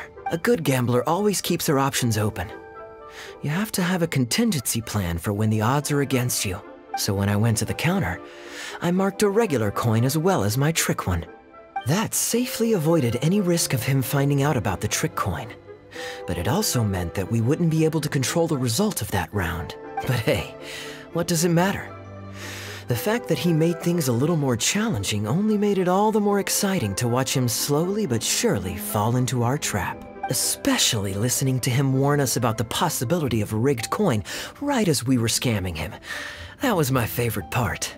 As long as I chose the same bet as him, and you bet the opposite to me, it was always going to end up with him paying. Unless, of course, he'd had some other tricks up his sleeve that we hadn't thought of. Then things would have gotten really interesting. You two are genuinely the smartest people I've ever met. I'm no intellectual, so I would never have been able to come up with a plan like this. Even when you described it to me, I only understood parts of it. Well, I may not be the smartest guy around, but one thing I do know is this. One should always return tenfold the help that they've received from others. We were just ordinary acquaintances. You had no reason to help me as much as you did. If there's anything I can ever do for you in the future, anything at all, please let me know. You can always count on me. I guarantee it. Oh? You seem agitated. Are you worried about owing me yet another favor? There are two kinds of people who owe me favors. One is my friends, and the other my informants. My informants have to fulfill whatever requests I make of them, no questions asked. The question is, which kind of person do you want to be? Ah, and you're torn again. Too afraid to ask to be my friend, but also daunted by the dangers inherent in becoming my informant. Well, it's okay, because I just thought of a fun and easy way to get us out of this impasse. Let's do a coin toss. This is the regular coin I prepared for the contingency plan when I was borrowing a pen from the bar. Not the lucky one that does what I tell it to. If it's heads, we're friends. But if it's tails, you're at my beck and call. May the Lord of Geo decide. So, was it heads or tails? What do you think? What does your heart tell you? I understand now. You have my most sincere gratitude. No, that's a little too formal. What I'm trying to say is, here, your fishing rods, my friends.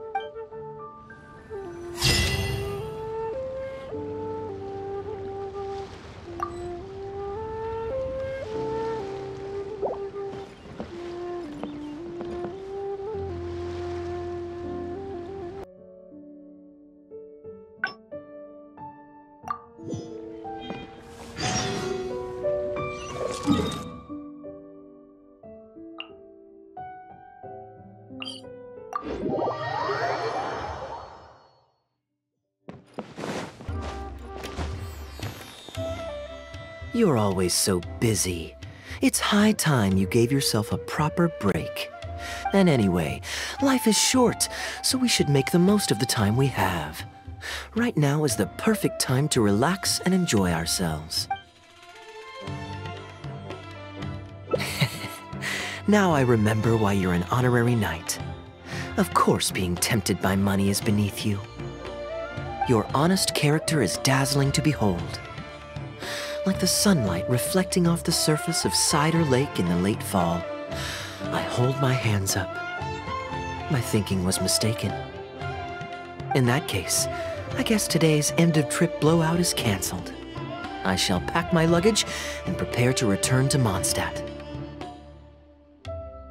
Oh? You'd do that for me? Well, this wasn't what I'd originally planned, but it's a very welcome development. When I was souvenir shopping, I picked out something for you too.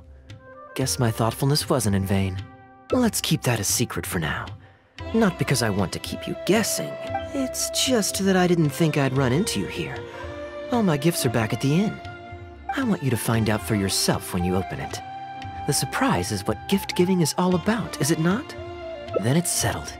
We'll leave together shortly.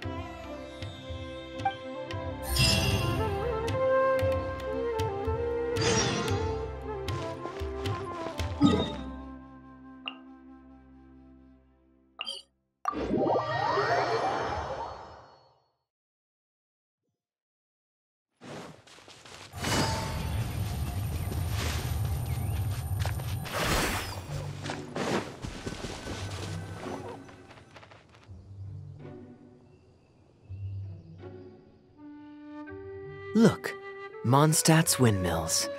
Ah, such a comforting sight. Now, as promised, your souvenir. Here you go. According to the merchant I bought it from, mysterious spirits called Jinn often live in lamps like this. And this lamp in particular once housed a very powerful genie. Merchants love to exaggerate to help make a sale, but it's still quite the pretty little lamp. I know you like rare things, so perhaps you can add this to your collection. Of course, you can also use it as an ordinary pot. Personally, I think it'd make an excellent wine vessel. You're welcome. I'm glad you like it. I'm ready to head into the city now. You're free to join me, or you can make your own schedule. I could give everyone their souvenirs first, but I'm not sure whether I'm in the mood for running around and visiting people right after the long journey. Maybe I'll take a breather first. But I know I'll only get bored sitting in my room alone. Ugh. Do you have any suggestions?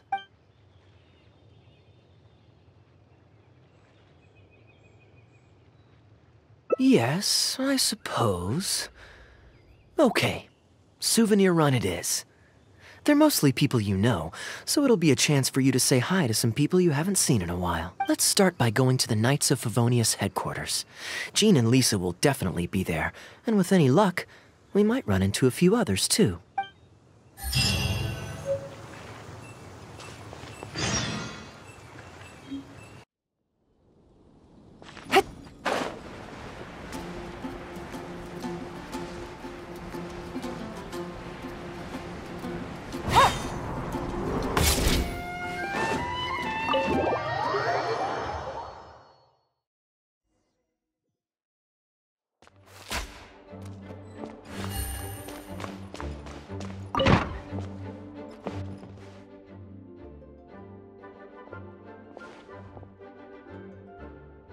Hey, you two busy? You must have had a tough journey, Kaeya. Oh, it's been a while, cutie. Yes, welcome back, Kaeya. Why is the honorary knight accompanying you?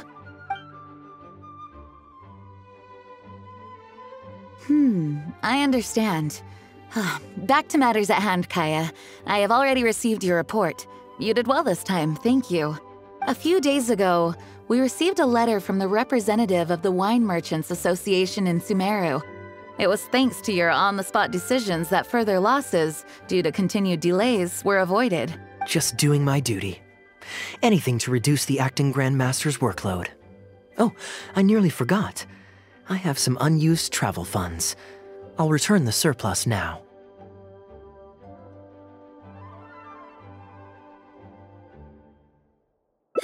Given the suddenness of the situation and the difficulty in resolving it, I authorized a greater than normal disbursement in case of unforeseen circumstances. But I didn't think there would be this much left over. Thank you, Kaeya. Just doing the right thing.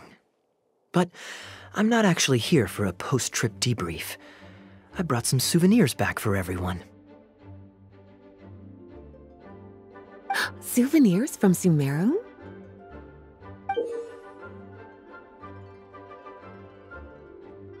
Here, the letter opener is for Jean, the jeweled brooch is for Lisa, and the items in the box are for everyone else. The artistry of this is exquisite. Look at the ornamentation on the sheath. This must be one of those crafts unique to Sumeru. It's my first time seeing one in person. Thank you, Kaeya. I love the color of the gem in this brooch, and the setting is so elegant. You have excellent taste, Kaeya. This can't have come cheap. It wasn't too bad. I didn't spend too much. Might I intrude a moment? Albedo, is that you? Come in. I finished the latest quarterly expenses report for the workshop. It's ready for your review. Traveler, greetings. And Kaya, welcome back from Sumeru. I haven't seen you in a while. You two look like you're in good spirits. As a matter of fact, the honorary knight and I traveled back from Sumeru together. Ah, yes, and I brought some souvenirs for you and Klee. They form a set. Hold on, let me dig them out. You're too kind. Klee has been constantly inquiring as to the timing of your return lately. Since you weren't around, she thought you had also been grounded, and that it would be a long time before you could come out. Children always have the most peculiar way of looking at things.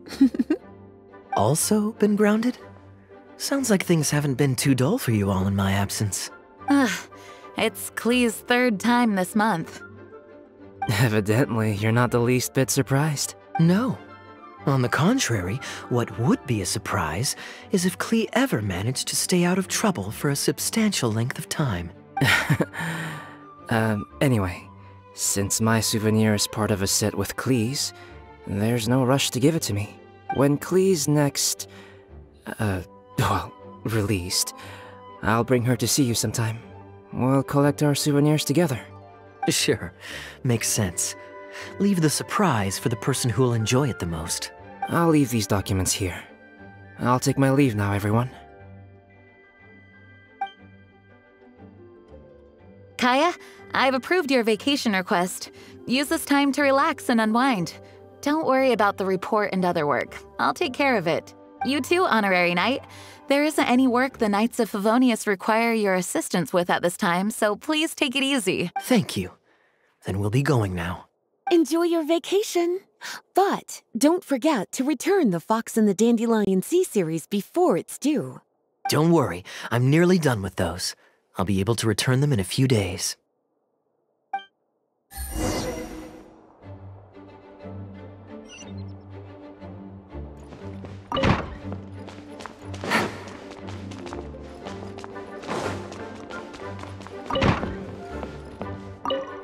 Kaya is just as thoughtful as always. Though there's always something to do, with everyone lending a hand, I always feel at ease.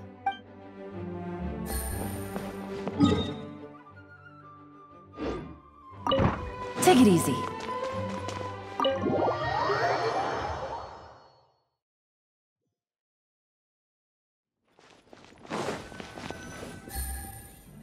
I'm surprised Klee still hasn't escaped.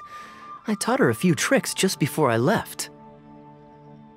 Kids will always have their moments of mischief, but to be able to grow up without a worry or care in the world is something truly precious. Well, now that all the gifts for the Knights of Favonius are with Jean, next up is... Ooh, how about we visit the Dawn Winery under the pretext of delivering souvenirs and try to score some free wine? It's been a long time since I last saw everyone there. Plus, it'll be the perfect time to treat you to some of their newest brews. Diluc should be there tomorrow since he has business to deal with. But then there's nothing scheduled for the day after tomorrow, so perhaps it'll be easier to get free wine then. What do you think? When should we go?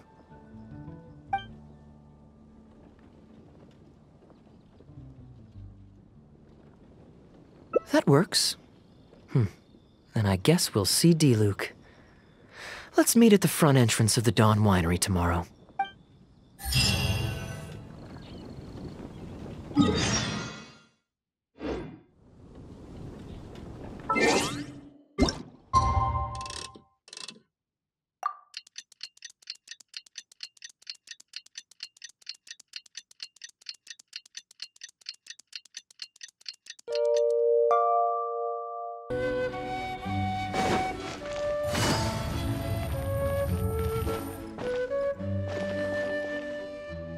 You made it. Come on, let's go inside. Brace yourself for some sour grapes.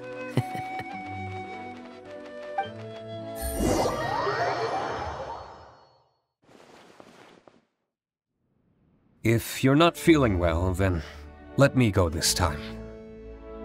Oh, I'm fine. It's not serious. Oh, I'm sorry. I hope I'm not interrupting anything important. What are you doing here today? And I see you've brought a +1.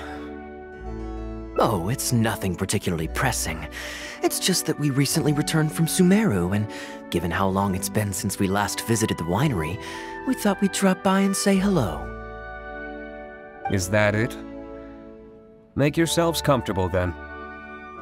Oh, do you really mean that? Because my definition of comfortable happens to involve prodigious amounts of your finest wines. Speaking of which, I'm curious where you store the wine these days. Is it the same place as it always used to be? Sounds like you're in a hurry to reach your goal. Been plotting this raid for a long time?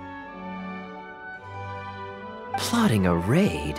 Why, you misunderstand me.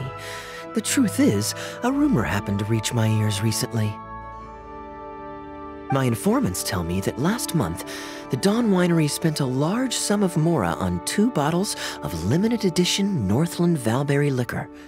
However, it turns out that they were likely just cheap knockoffs masquerading as the real thing. Of course, a teetotaler like yourself would struggle to tell the difference. So why not get a connoisseur to help you appraise the quality? Ah, wait. But the sterling reputation of Dawn Winery is at stake. Why, if you really purchased bootleg liquor, that would be scandalous. Better to have unknown and insignificant alcohol aficionados do the taste test for you, to prevent word getting out. Quite the story. You used that one last year. Got anything else? What? Really? I totally forgot. In that case, how about the principle of reciprocity? Here, this is for you. I bought it for you in Sumeru, and it cost a veritable mountain of mora.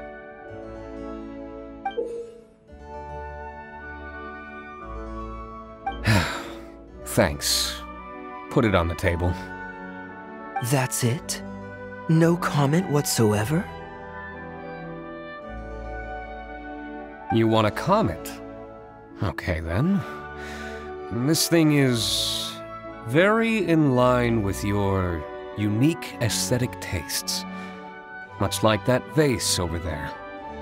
Elzer, fetch a bottle of this year's newest batch from the warehouse, or else someone will keep blathering on with endless excuses. One moment, Master Kaya. I shall fetch it immediately. What's wrong, Elzer? Are you okay? My throat is a bit raspy is all. It got better after I began taking medicine, but recently it flared up again. Other than a bit of difficulty breathing now and then, it's nothing to be concerned about. Many illnesses are caused by overwork. If you don't get enough rest, medicine alone won't solve the problem. Surely you should have long since handed over the work of the winery to Diluc by now. You can't keep being Diluc's butler. He's becoming a louse. Actually, most of the time he... Take some time off, Elzer. Don't put it off any longer. I'll handle the guild matters. It's important to take care of your health. You have to take it seriously. And, cavalry captain, you would do well to remember that brevity is the soul of wit. Master Diluc, Master Kaya, thank you both. Then I'll take my leave and rest for a few days. Enjoy your vacation. Though, before you officially clock out, let me head out the door with you. We can grab a few bottles on the way. There's nothing quite like enjoying a quality wine while feeling the gentle breeze against your face. Normally I'd accompany you, but unfortunately I still have some pressing matters to take care of. My apologies and regards to both of you. Really? Oh, that's a shame.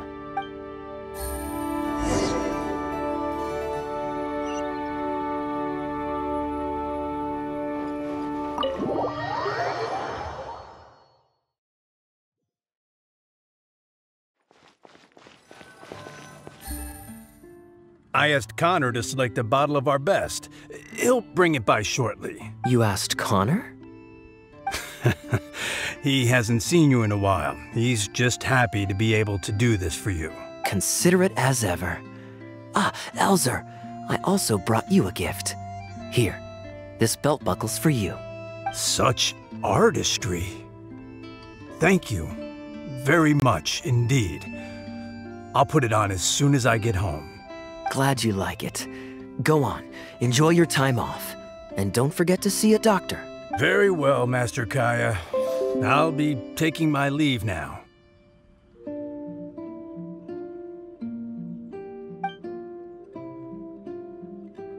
Elzer is a good guy, and he's very responsible. But with 1,000 different things to worry about each day, that same sense of responsibility wears him down. Master Kaya, your wine and an apple cider for your friend. All freshly fermented this year. Please, have a taste. Traveler, this one's for you. Oh, very clear. And a full-bodied aroma. That's rather nice. Isn't it? This one's a little on the sweeter side, but I can go grab a dry one if you'd prefer. No need. Sweet is just fine. Let's drink one together. Don't mind if I do. I haven't caught up with you like this in a long time. We used to always pour the first glass for you when cracking open a new barrel.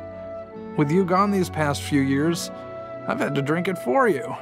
Well, since it wasn't me harvesting the grapes, de-stemming, or crushing them, it's much more fitting that you should take the first taste. Crushing the grapes improves the aroma and color of the wine during the fermentation process. If you're curious to learn more about the winemaking process, you can read our Fruit Winemaker's Manual. If you'd like, Traveler, you can help us harvest some grapes. Winemaking can be quite a lot of fun. It isn't nearly as exciting as he makes it sound. Your back will be in so much pain after picking grapes that you won't be able to stand up straight. Master Kaya is right. Harvesting grapes is a back-breaking labor. But seeing the grapes turn into grape juice, then ferment into wine, is a fascinating experience. And every person at the winery should have a chance to share in it. Wait, so Diluc actually helps you with the winemaking? Oh, goodness no. Master Diluc is far too busy, not just during the day, but even at night. Oh? And just what is Diluc always so busy with? Well, you know, come nightfall, he's always out there, networking, and so on. Master Kaya, you may be surprised to learn just what lengths Master Diluc is willing to go to for the sake of the business. Connor, you're an awful liar. I hate to see you struggle. Oh, so Master Kaya, how do you like your drink? I remember you weren't very interested in wine when you were young.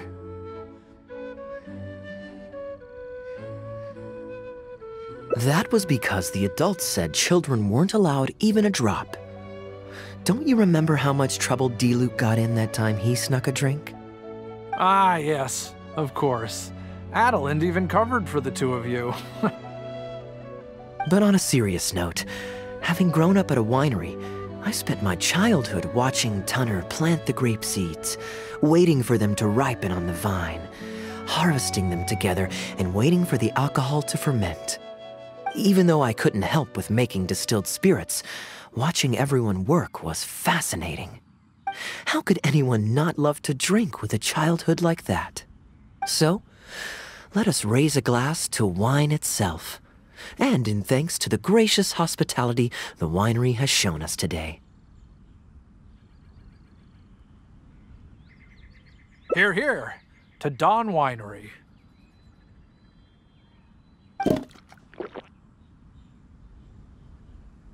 Speaking of wine, Connor, I have a gift for you. It's a decanter set from Sumeru. I get a present too? Thank you, Master Kaya. Time really does fly. I still remember the days when everyone was giving you gifts at your birthday parties when you were young. Now, I have wrinkles and Tunner's bent double, while Master Kaya is the cavalry captain of the Knights of Favonius. How is Tunner holding up? He's still tough, but getting on in years, so some things just aren't as easy as they were. But he's used to doing things his way and doesn't trust new employees to do it for him. A lot of the temporary workers I hired quit because they couldn't handle how picky he was.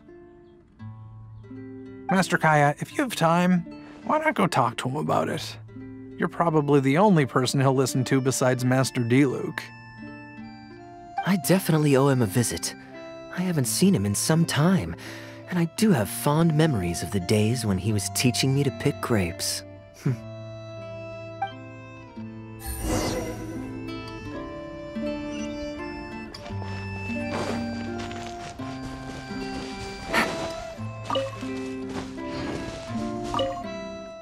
Busy day today, Tunner? Oh, Master Kaya, you're back. No, I'm not at all busy. I just spend my hours watching the grapes growing on the vine. They're growing wonderfully this year. A few rows are almost ripe. We've already begun harvesting them these past few days, so that'll keep me occupied. Sit. After we're done picking, I'll bring a few bunches over for you to try. No need. We were just drinking with Connor, and our stomachs are so full of wine that we couldn't eat a bite. What about your friend? Doesn't he want to try? Allow me to introduce the honorary knight of the Knights of Favonius. Ah, the honorary knight in the flesh. There are so many talented people in the Knights of Favonius. You all have bright futures ahead of you. Harvesting grapes is hard work. Let me help you. Do you still remember how I used to help out when we were short-handed? I believe I do. In that case, I'm counting on you. What's this? Everyone's clamoring to do manual labor? Well, suits me. More help is always appreciated. Come with me, young lad. I'll tell you which grapes are ripe enough, and you can pick them.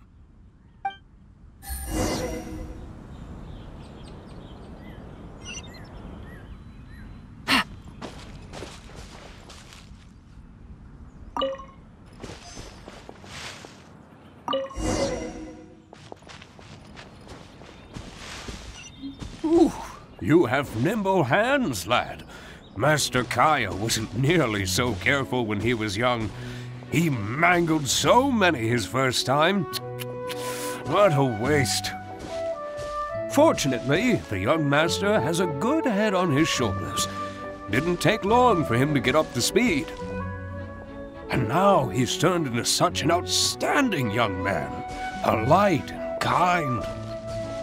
If I had a son as exceptional as Kaya, oh, I would be the happiest man in Mondstadt.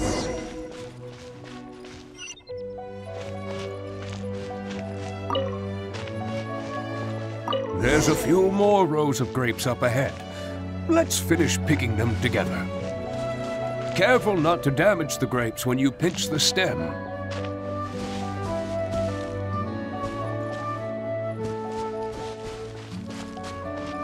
These grapes look excellent. You're a fast learner.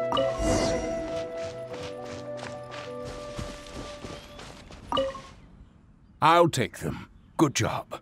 Master Kaya left the winery and moved to Mondstadt. Just like my own son, Guy.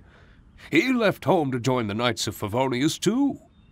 I don't know him like Miss Adeline or Master Diluc do, but I know that no matter how old your child gets, they always need a home they can come back to. And without family by your side, you at least need the companionship of friends. I've been working here for decades and watched him grow up with my own two eyes. Sometimes I get the sense that there is something bothering him, something deep-rooted. But he guards his secrets closely. Or perhaps he just doesn't want to involve us. After all, I doubt that we could help him. I can see that you have a good relationship with Master Kaya. Please look after him. He's very dear to us. Hearing that puts my mind at ease. You're a good child. Thank you. Wonderful, wonderful. Knowing that he has a friend like you, we here at the winery can be happy for him. You're looking very happy, Tunner. Was the traveler telling you some jokes? No jokes. I've received a letter from my son, Guy. He's really going places. I'm so delighted. Master Kaya, honorary knight. My eyesight is fading in my old age. Could you read it out for me? Of course. Thank you both.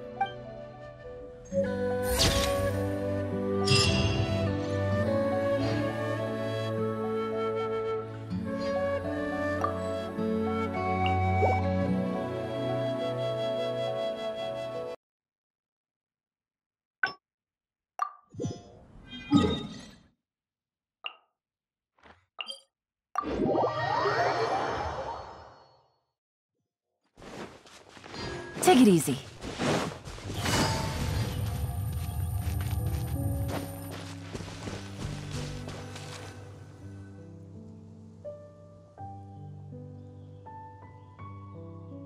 Look, Mondstadt's win. Now, according to the merchant, I know you like rare things, so perhaps you can add this to your collection.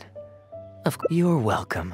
I'm ready to head into the city now. I could give everyone their souvenirs first, but I'm not sure whether I'm in the mood for running around and visiting people right after the long journey. Maybe I'll take a breather first. But I know I'll only get bored sitting in my room alone. Ugh. Do you have any suggestions? I'm honored to have such a caring friend. Let's go to the plaza in front of the cathedral. We can listen to the bards playing or feed the pigeons. After so long in Sumeru, I've begun to miss that slow-paced and relaxed atmosphere. There's no rush. We can take our time and stroll on over.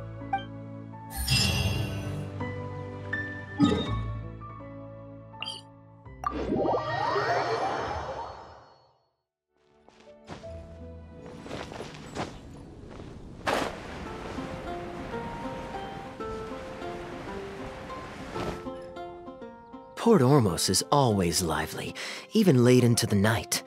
People there go to bed much later than I imagined. Quite a stark contrast with Mondstadt. People pray and play music in the cathedral plaza during the day, but come nighttime, the streets are deserted except for the knights on patrol. Good question. Life in Sumeru is never dull. Last time I was out drinking on the street at night, some passing mercenaries invited me to dance. Although, I did learn later that that kind of thing is highly unusual even there. They must have been in a very good mood that night. They taught me a lot of songs that they usually sing during feasts.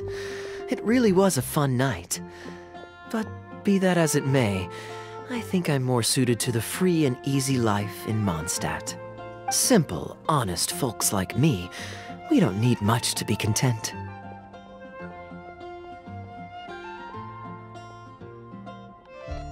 Fair enough.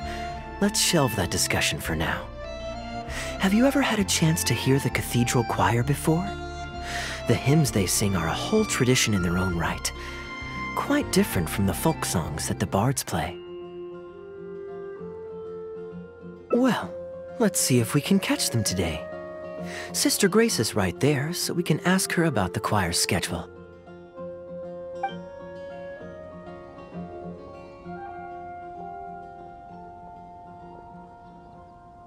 Excuse me, Sister Grace. Does the church choir have any performances coming up soon? Oh, I'm so sorry. The hymn concert we previously announced has unfortunately been pushed back. Oh? What's the story there? As you probably know, Captain Kaya, we've been trying to organize an amateur choir in addition to the regular church choir. Ah, yes. I heard about that. I believe the plan was ultimately to have different choirs who can take turns to perform hymn concerts. Yes, exactly. Well, it turns out there are plenty of believers who are good singers and interested in joining a choir. So, in theory, it should have been a simple case of getting everyone in the same room, then practice, practice, practice. But for some reason, the rehearsals are going terribly. I don't understand it. Everyone in the choir has a basic level of musical literacy, but they sound awful together. It's like everyone's trying to do their own thing. There's no group harmony. Oh, maybe I'm just not musically gifted enough to give them the guidance they need. Captain Kaya, I know you like listening to hymns. How good is your understanding of vocal music? Me? Music is far from my forte. But if you need some help, then don't worry. I know an expert who's more than up to the task. Thank you so much, Captain Kaya. Having some expert guidance will definitely be a great help. I'm sure you've figured out who this expert is already. He has the best singing voice of any poet in Mondstadt, and understands poetry better than any other singer. Plus, he's exceptionally easy to find. 9 out of 10 times, he's in the tavern.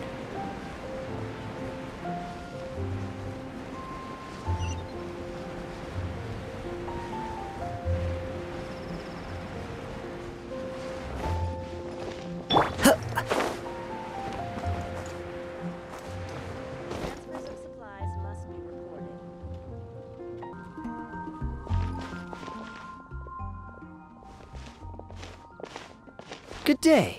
Drinking alone? I hope you don't mind us joining you. Hello, hello! Please, take a seat. We're all friends here. Patton, 1 moonlit alley and an apple cider.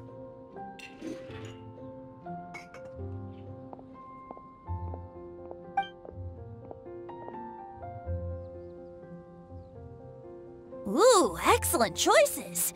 Come on, let's have a... Ever the poet, Professor Venti. A beautiful toast from There's a real dearth of quality entertainment at the moment, since the cathedral's choir performance has been delayed again. Speaking of which, I trust you've heard Sister Grace's choir perform before?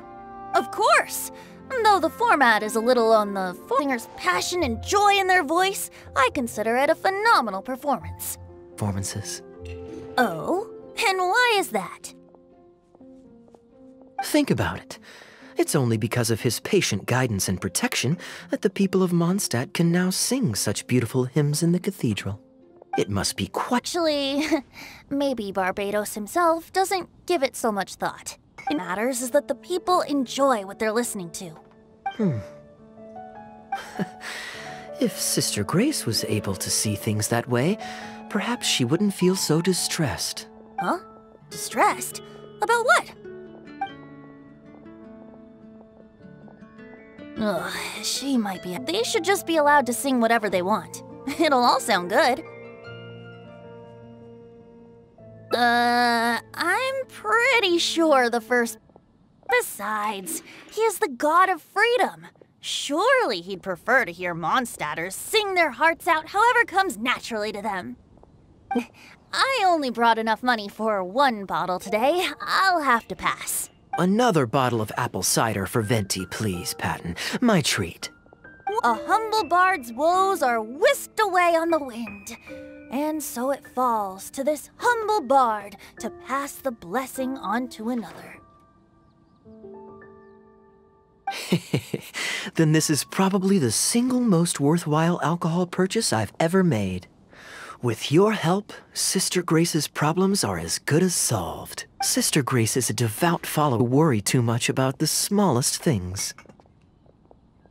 Don't worry. Just wait a moment. I'll go find her. Right after I finish this cider.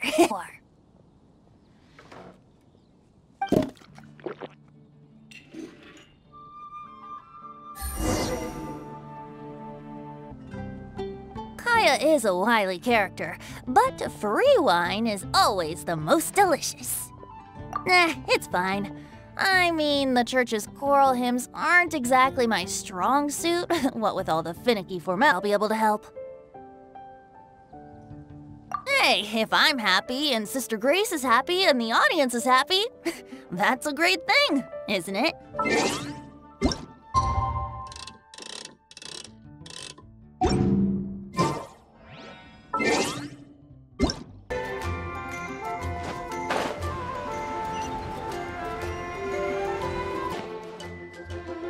Hello, Sister Grace. How are the rehearsals going? What? Fanciful in nature. Fanciful in the sense of not worth adopting? Is that what you mean? Everyone in the quad. So, why ask them to adjust to the demands of those staid old church hymns quickly? If you want, I could help. Church choirs typically stick to tradition. While I don't expect a recently established amateur choir to perform on par with our own church choir, this would be a major departure from tradition. Is the Church of Favonius really such a stickler for tradition? Positive thing.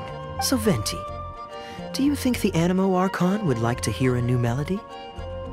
Of course! This was the wish of the people when new monsters— There's hope for this idea yet. Maybe it's just a generational thing, but... Oh, well, it's not a completely unreasonable idea. I suppose it can't hurt to try. Looks like we're all in favor then. So let's start preparing. Sister Grace, could we trouble you? Try. Should we find some people to help us compose the lyrics? If this is to be a new song of the people, then the more fresh ideas we have, the better. Let me think. Since we're composing a song, we should try and recruit at least one person who understands it. Traveler, why don't you head into the cathedral and invite Sister Barbara to join us? I'll look for another friend who's interested in helping us.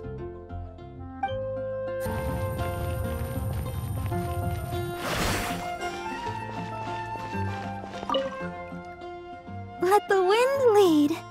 Traveler, it's been a long time since I last saw you in the cathedral. Fortunately, I have some time to spare at the moment. What is it?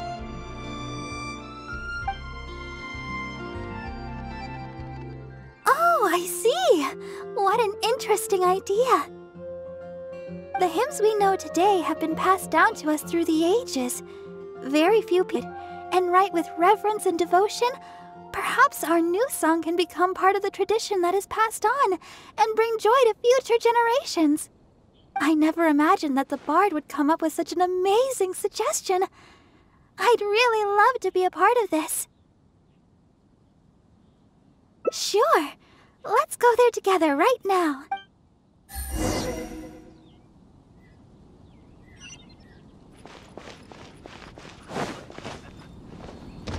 Take it easy.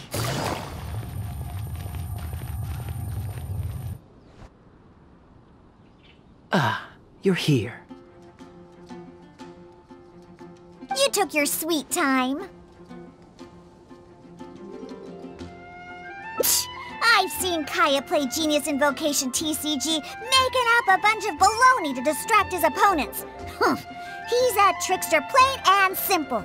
So now, I gotta check with you guys to see if what he's saying is true. Can we really write about anything we want in this song? Even the evils of Mondstadt's wine industry? And is the choir really gonna perform it publicly? So everyone on the streets will hear it? I don't think anything's off limits. I thought it was a fun idea anyway. Then I want to write this. All booze hounds will be punished harshly by Lord Barbados.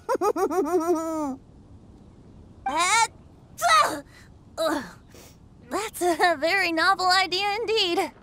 I'm used to just humming to myself while I work. So after Sister Grace criticized us for not singing in harmony, I was planning on quitting the choir. I never thought we'd be able to just sing what we wanted.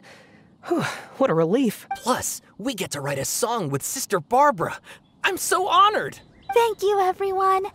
Why don't we start by picking a theme for this song? I agree. Traditionally speaking, the theme should be Praise be to the gentle and loving Lord Barbatos. I expect that Professor Venti might feel that topic is overdone and lacks originality, and that it may not be to Lord Barbatos' liking. That's Kaya for you. Got it in one. I'd suggest that everyone start by thinking of the little things in life that bring you joy. Ooh, well then can I praise the perfect fish head soup my mom cooked last night?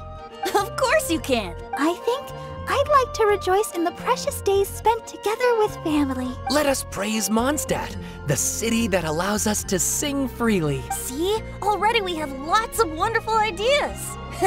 Let's write them down. And then Kaya can... Kaya?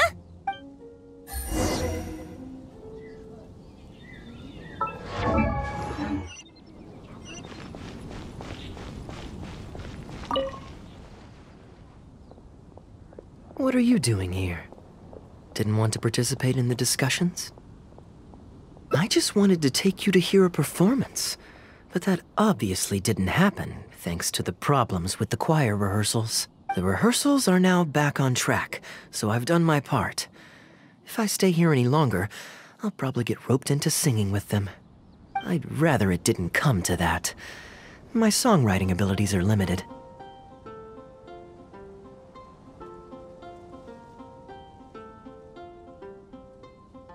If doing nothing but loitering on the plaza enjoying the scenery all day is the only way to relax, then I suppose I didn't get to relax. But that would get boring after a while. To me, it's more fun to wander around, see what's happening, and insert myself into interesting situations.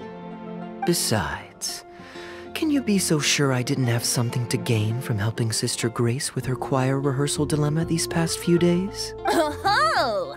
I spy 2 naughty students skipping class, and they just so happen to be the very 2 who asked me to help Sister Grace in the first place. We're ready to review and discuss everyone's lyric contributions now.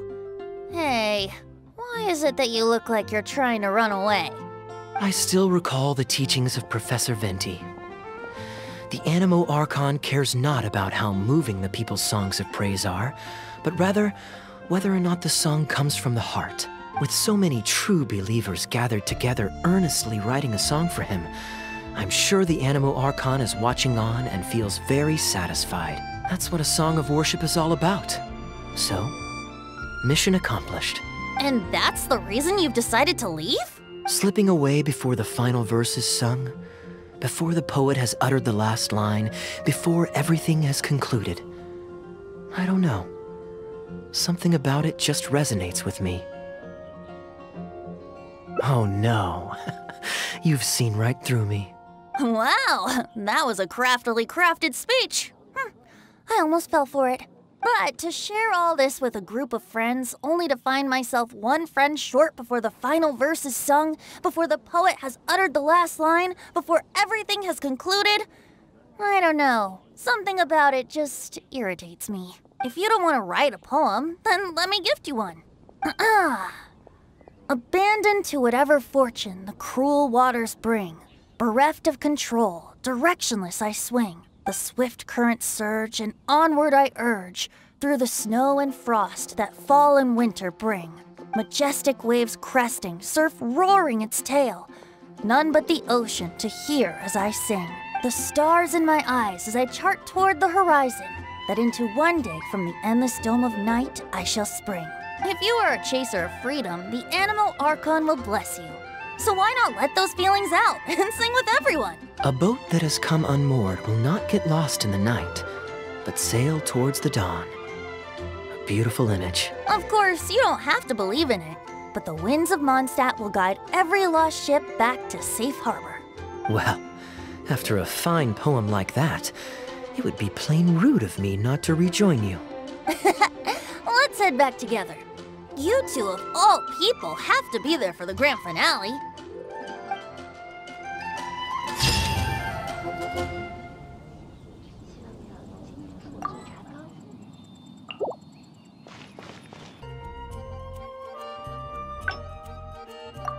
All right, maybe I'll take one more day off and knock out the rest of the work once I'm feeling up to it.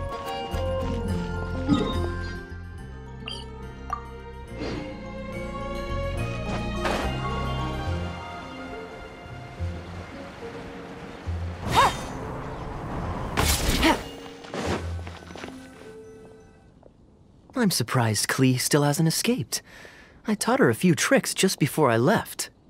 Kids will always have their moments of mischief, but to be able to grow up without a worry or care in the world is something truly precious. Well, now that all the gifts for the Knights of Favonius are with Jean, next up is... Ooh, how about we visit the Dawn Winery? Diluc should be there tomorrow since he has business to deal with. But then there's nothing scheduled for the day after tomorrow, so perhaps it'll be easier to get free wine then. What do you think? When should we go? Great, then it's settled. Let's meet the day after tomorrow at the front entrance of the Dawn Winery.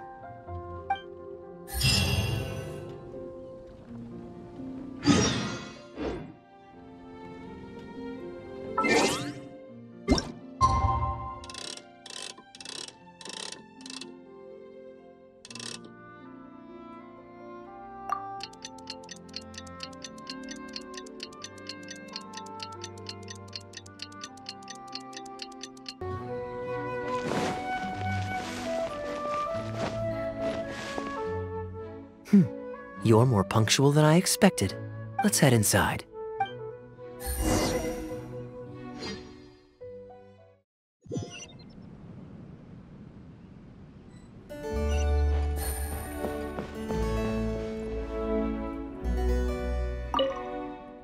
Master Kaya? And the Traveler? Welcome, welcome. Please, come in. I'll fetch you both something to drink. Long time no see, Elzer. Yes, it's been a while, hasn't it? So what brings you back to the winery this... Sorry.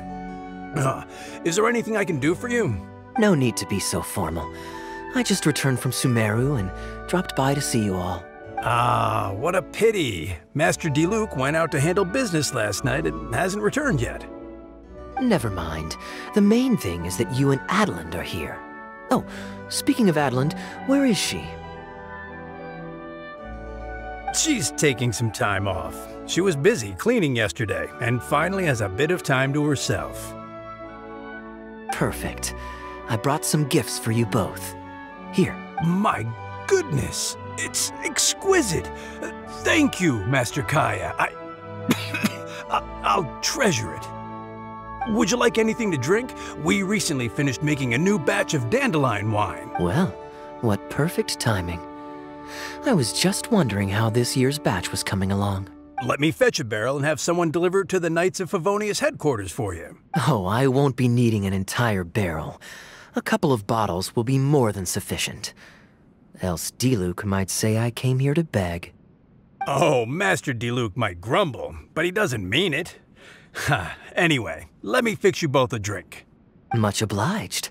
Then I'll have a glass of dandelion wine and a glass of cider lake for him, if you please.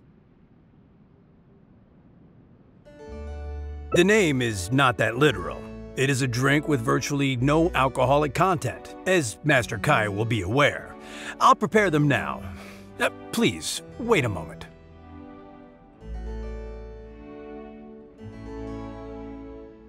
Strictly speaking, that's not entirely true. Cider Lake does have a tiny amount of alcohol in it. Please, enjoy.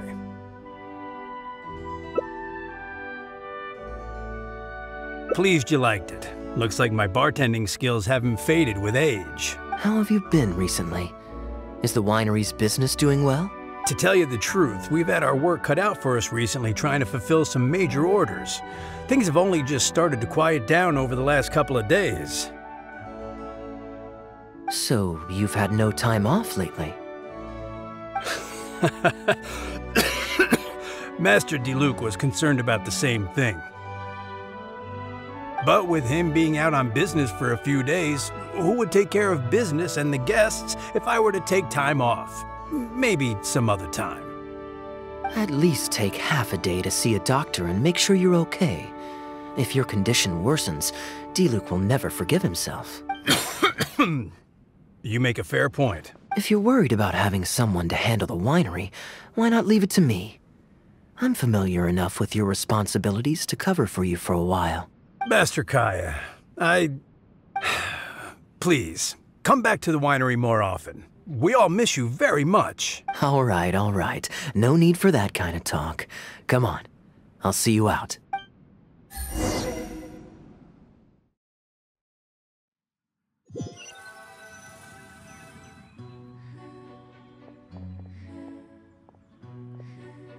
While I'm resting, I shall leave Dawn Winery in your hands. Don't worry. I'm not going anywhere. Rest easy.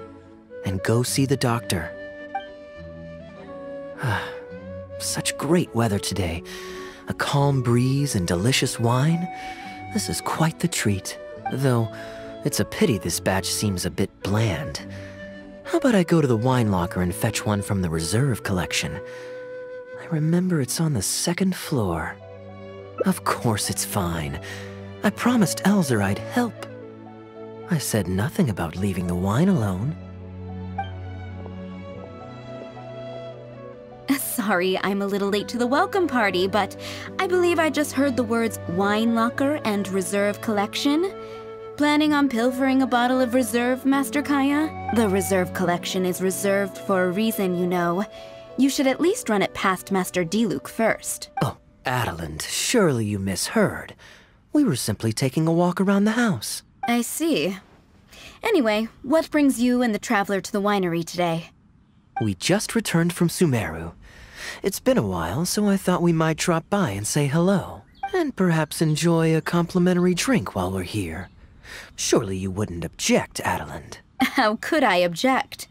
We're simply happy that you've come back to see us. Oh, Adeland, I also brought some gifts for you all. This bottle of essential oil is for you. If you rub it on your hands when it gets cold, your skin won't crack. Oh my! I can't believe you remembered something like that. Of course I remember. You always took such good care of me when I fell sick as a child. In comparison, this is nothing. You're all grown up now, and you don't get sick nearly as easily. You don't need me to look after you anymore.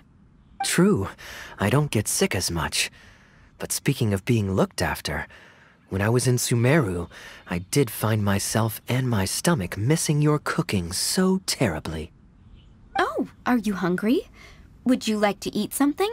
You too, traveler. Please tell me if there's anything you'd like to eat.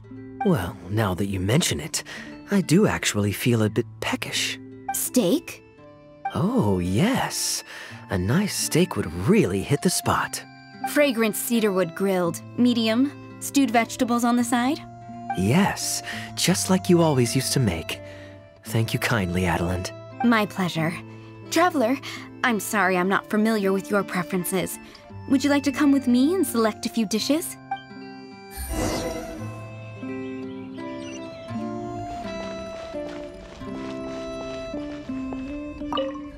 Grilling the steak over fragrant cedarwood infuses it with more flavor than pan-frying it. It's a favorite of Master Kaya's. Since using an open flame to grill indoors is somewhat inconvenient, we usually set up a grill outdoors. It's perfect for grilling meat, but you can also use it to make stews. I can offer you a satisfying salad, cold cut platter, and anything stewed. What would you prefer, traveler?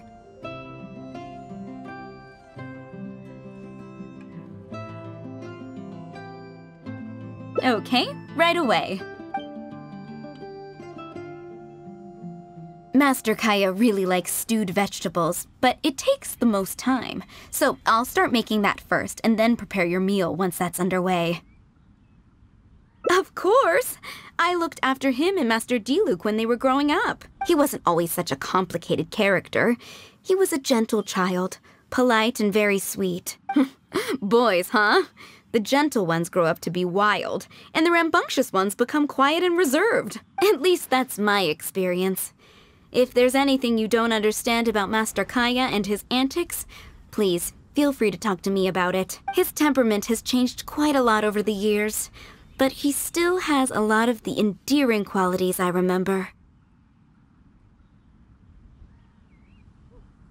Kaya is much savvier and more mature than he used to be. Goodness knows he could be tricky to deal with. But let me share a few little tips. When he answers your question with a question, stop and think carefully about what he wants you to believe. And don't be led on by him. As for not knowing what he's up to, that's because he loves making up a good cover story. But don't let him get to you too much. You can take it from me. You were drinking a cider lake just now, right? Do you know why it's called that? The name was coined by none other than Master Krepus when he mixed the drink for Master Kaya himself. Oh, they were adorable when they were young. One time, the winery was hosting a banquet, and Master Krepus strictly forbade Master Diluc from drinking. Master Diluc wasn't happy about that, and he convinced Master Kaya to team up with him and sneak into the wine cellar to steal some dandelion wine. And how did I find this out? Because when Master Kaya attempted to distract me, I could clearly see Diluc hiding around the corner of the corridor, gesturing to Master Kaya to direct him through the whole thing. The Captain Kaya of today never bats an eye when he lies, but he wasn't like that at all when he was young. Oh, goodness, how did I get into this? Anyway, they were discovered by Master Krepus in the end, and he was furious. He punished Master Kaya by making him write lines, and Master Diluc was forced to clean the wine barrels in the cellar. Oh, the wine cellar had over a dozen large wine barrels to scrub, and Master Diluc was just a child. There was no way he could finish it all by himself. Master Krepus really meant to teach him a lesson. I'd originally planned to secretly finish off the work for him, but when I peeked inside the cellar, I found that Master Kaya was already there. He and I finished scrubbing the remaining barrels. When Master Krepus saw that the bruises on Master Kaya's hands were even darker than those on Master Diluc's hands, he instantly understood the situation. Master Krepus wasn't stern by nature, so to comfort Master Kaya, he mixed him a drink and added a few drops of alcohol just so he could have a little taste. So you see, Kaya was a gentle child, and never one to boast about the things he did for other people.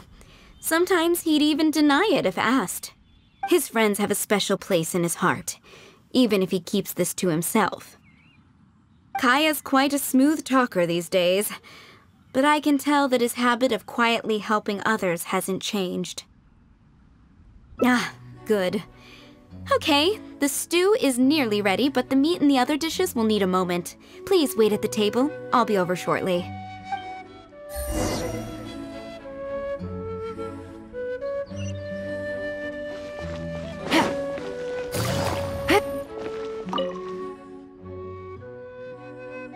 Drinking fine wine, eating Adelin's steak? Ah, now this is what I call a vacation. Oh, what has Adelin been telling you? So she told the good stories. Well, shucks, now I'm embarrassed. Food's ready. I hope you're hungry. I made a little extra, given how long it's been since you were last here. Oh, we never imagined there would be such a magnificent feast. You've really outdone yourself. Why don't you sit and eat with us this time?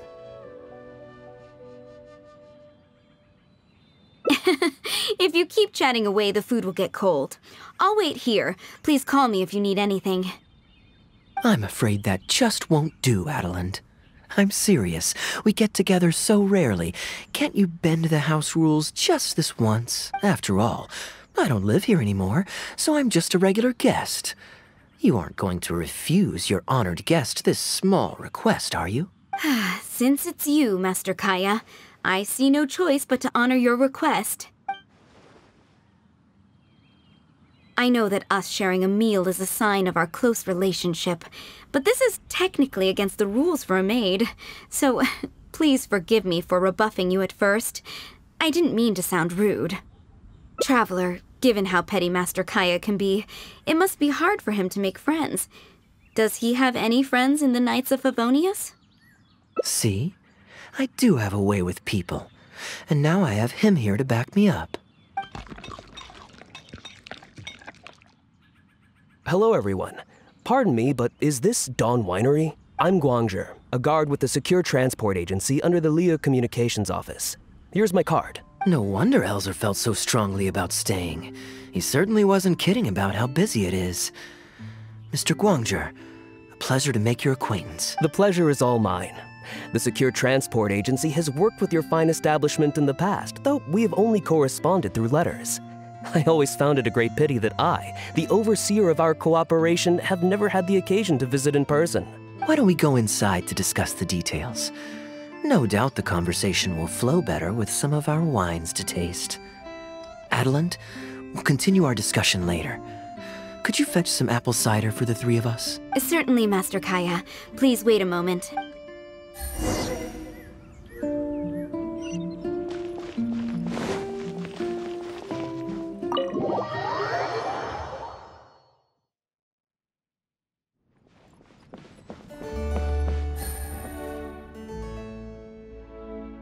And how might I address you, sir, as well as your... Just Kaya is fine.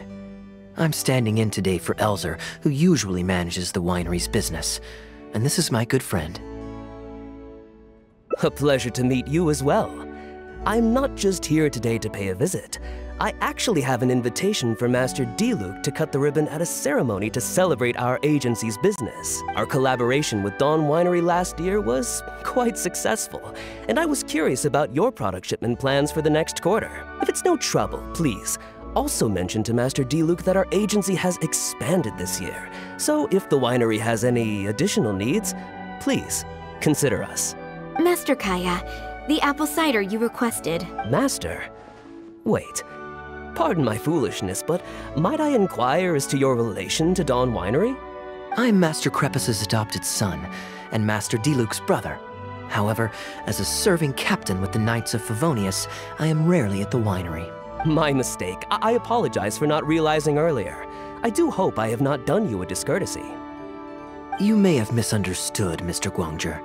Though I am Master Diluc's brother, I don't actually live at Dawn Winery. I'm also a guest here today. I'm merely here receiving guests due to Elzer being temporarily indisposed. But please, don't worry. I will be sure to extend your invitation to Master Diluc. Thank you for your graciousness.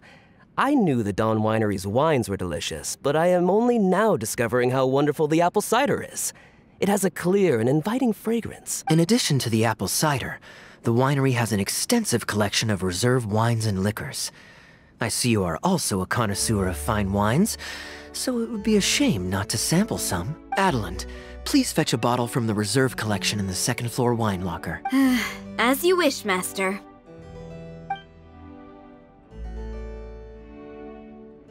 Thank you again for your most gracious hospitality. Today's trip was very fruitful. Now, allow your humble servant to take his leave. Please, it was a pleasure. Here's hoping we'll have a chance to share some more fine wines together in the future. The guest has left, Master Kaya.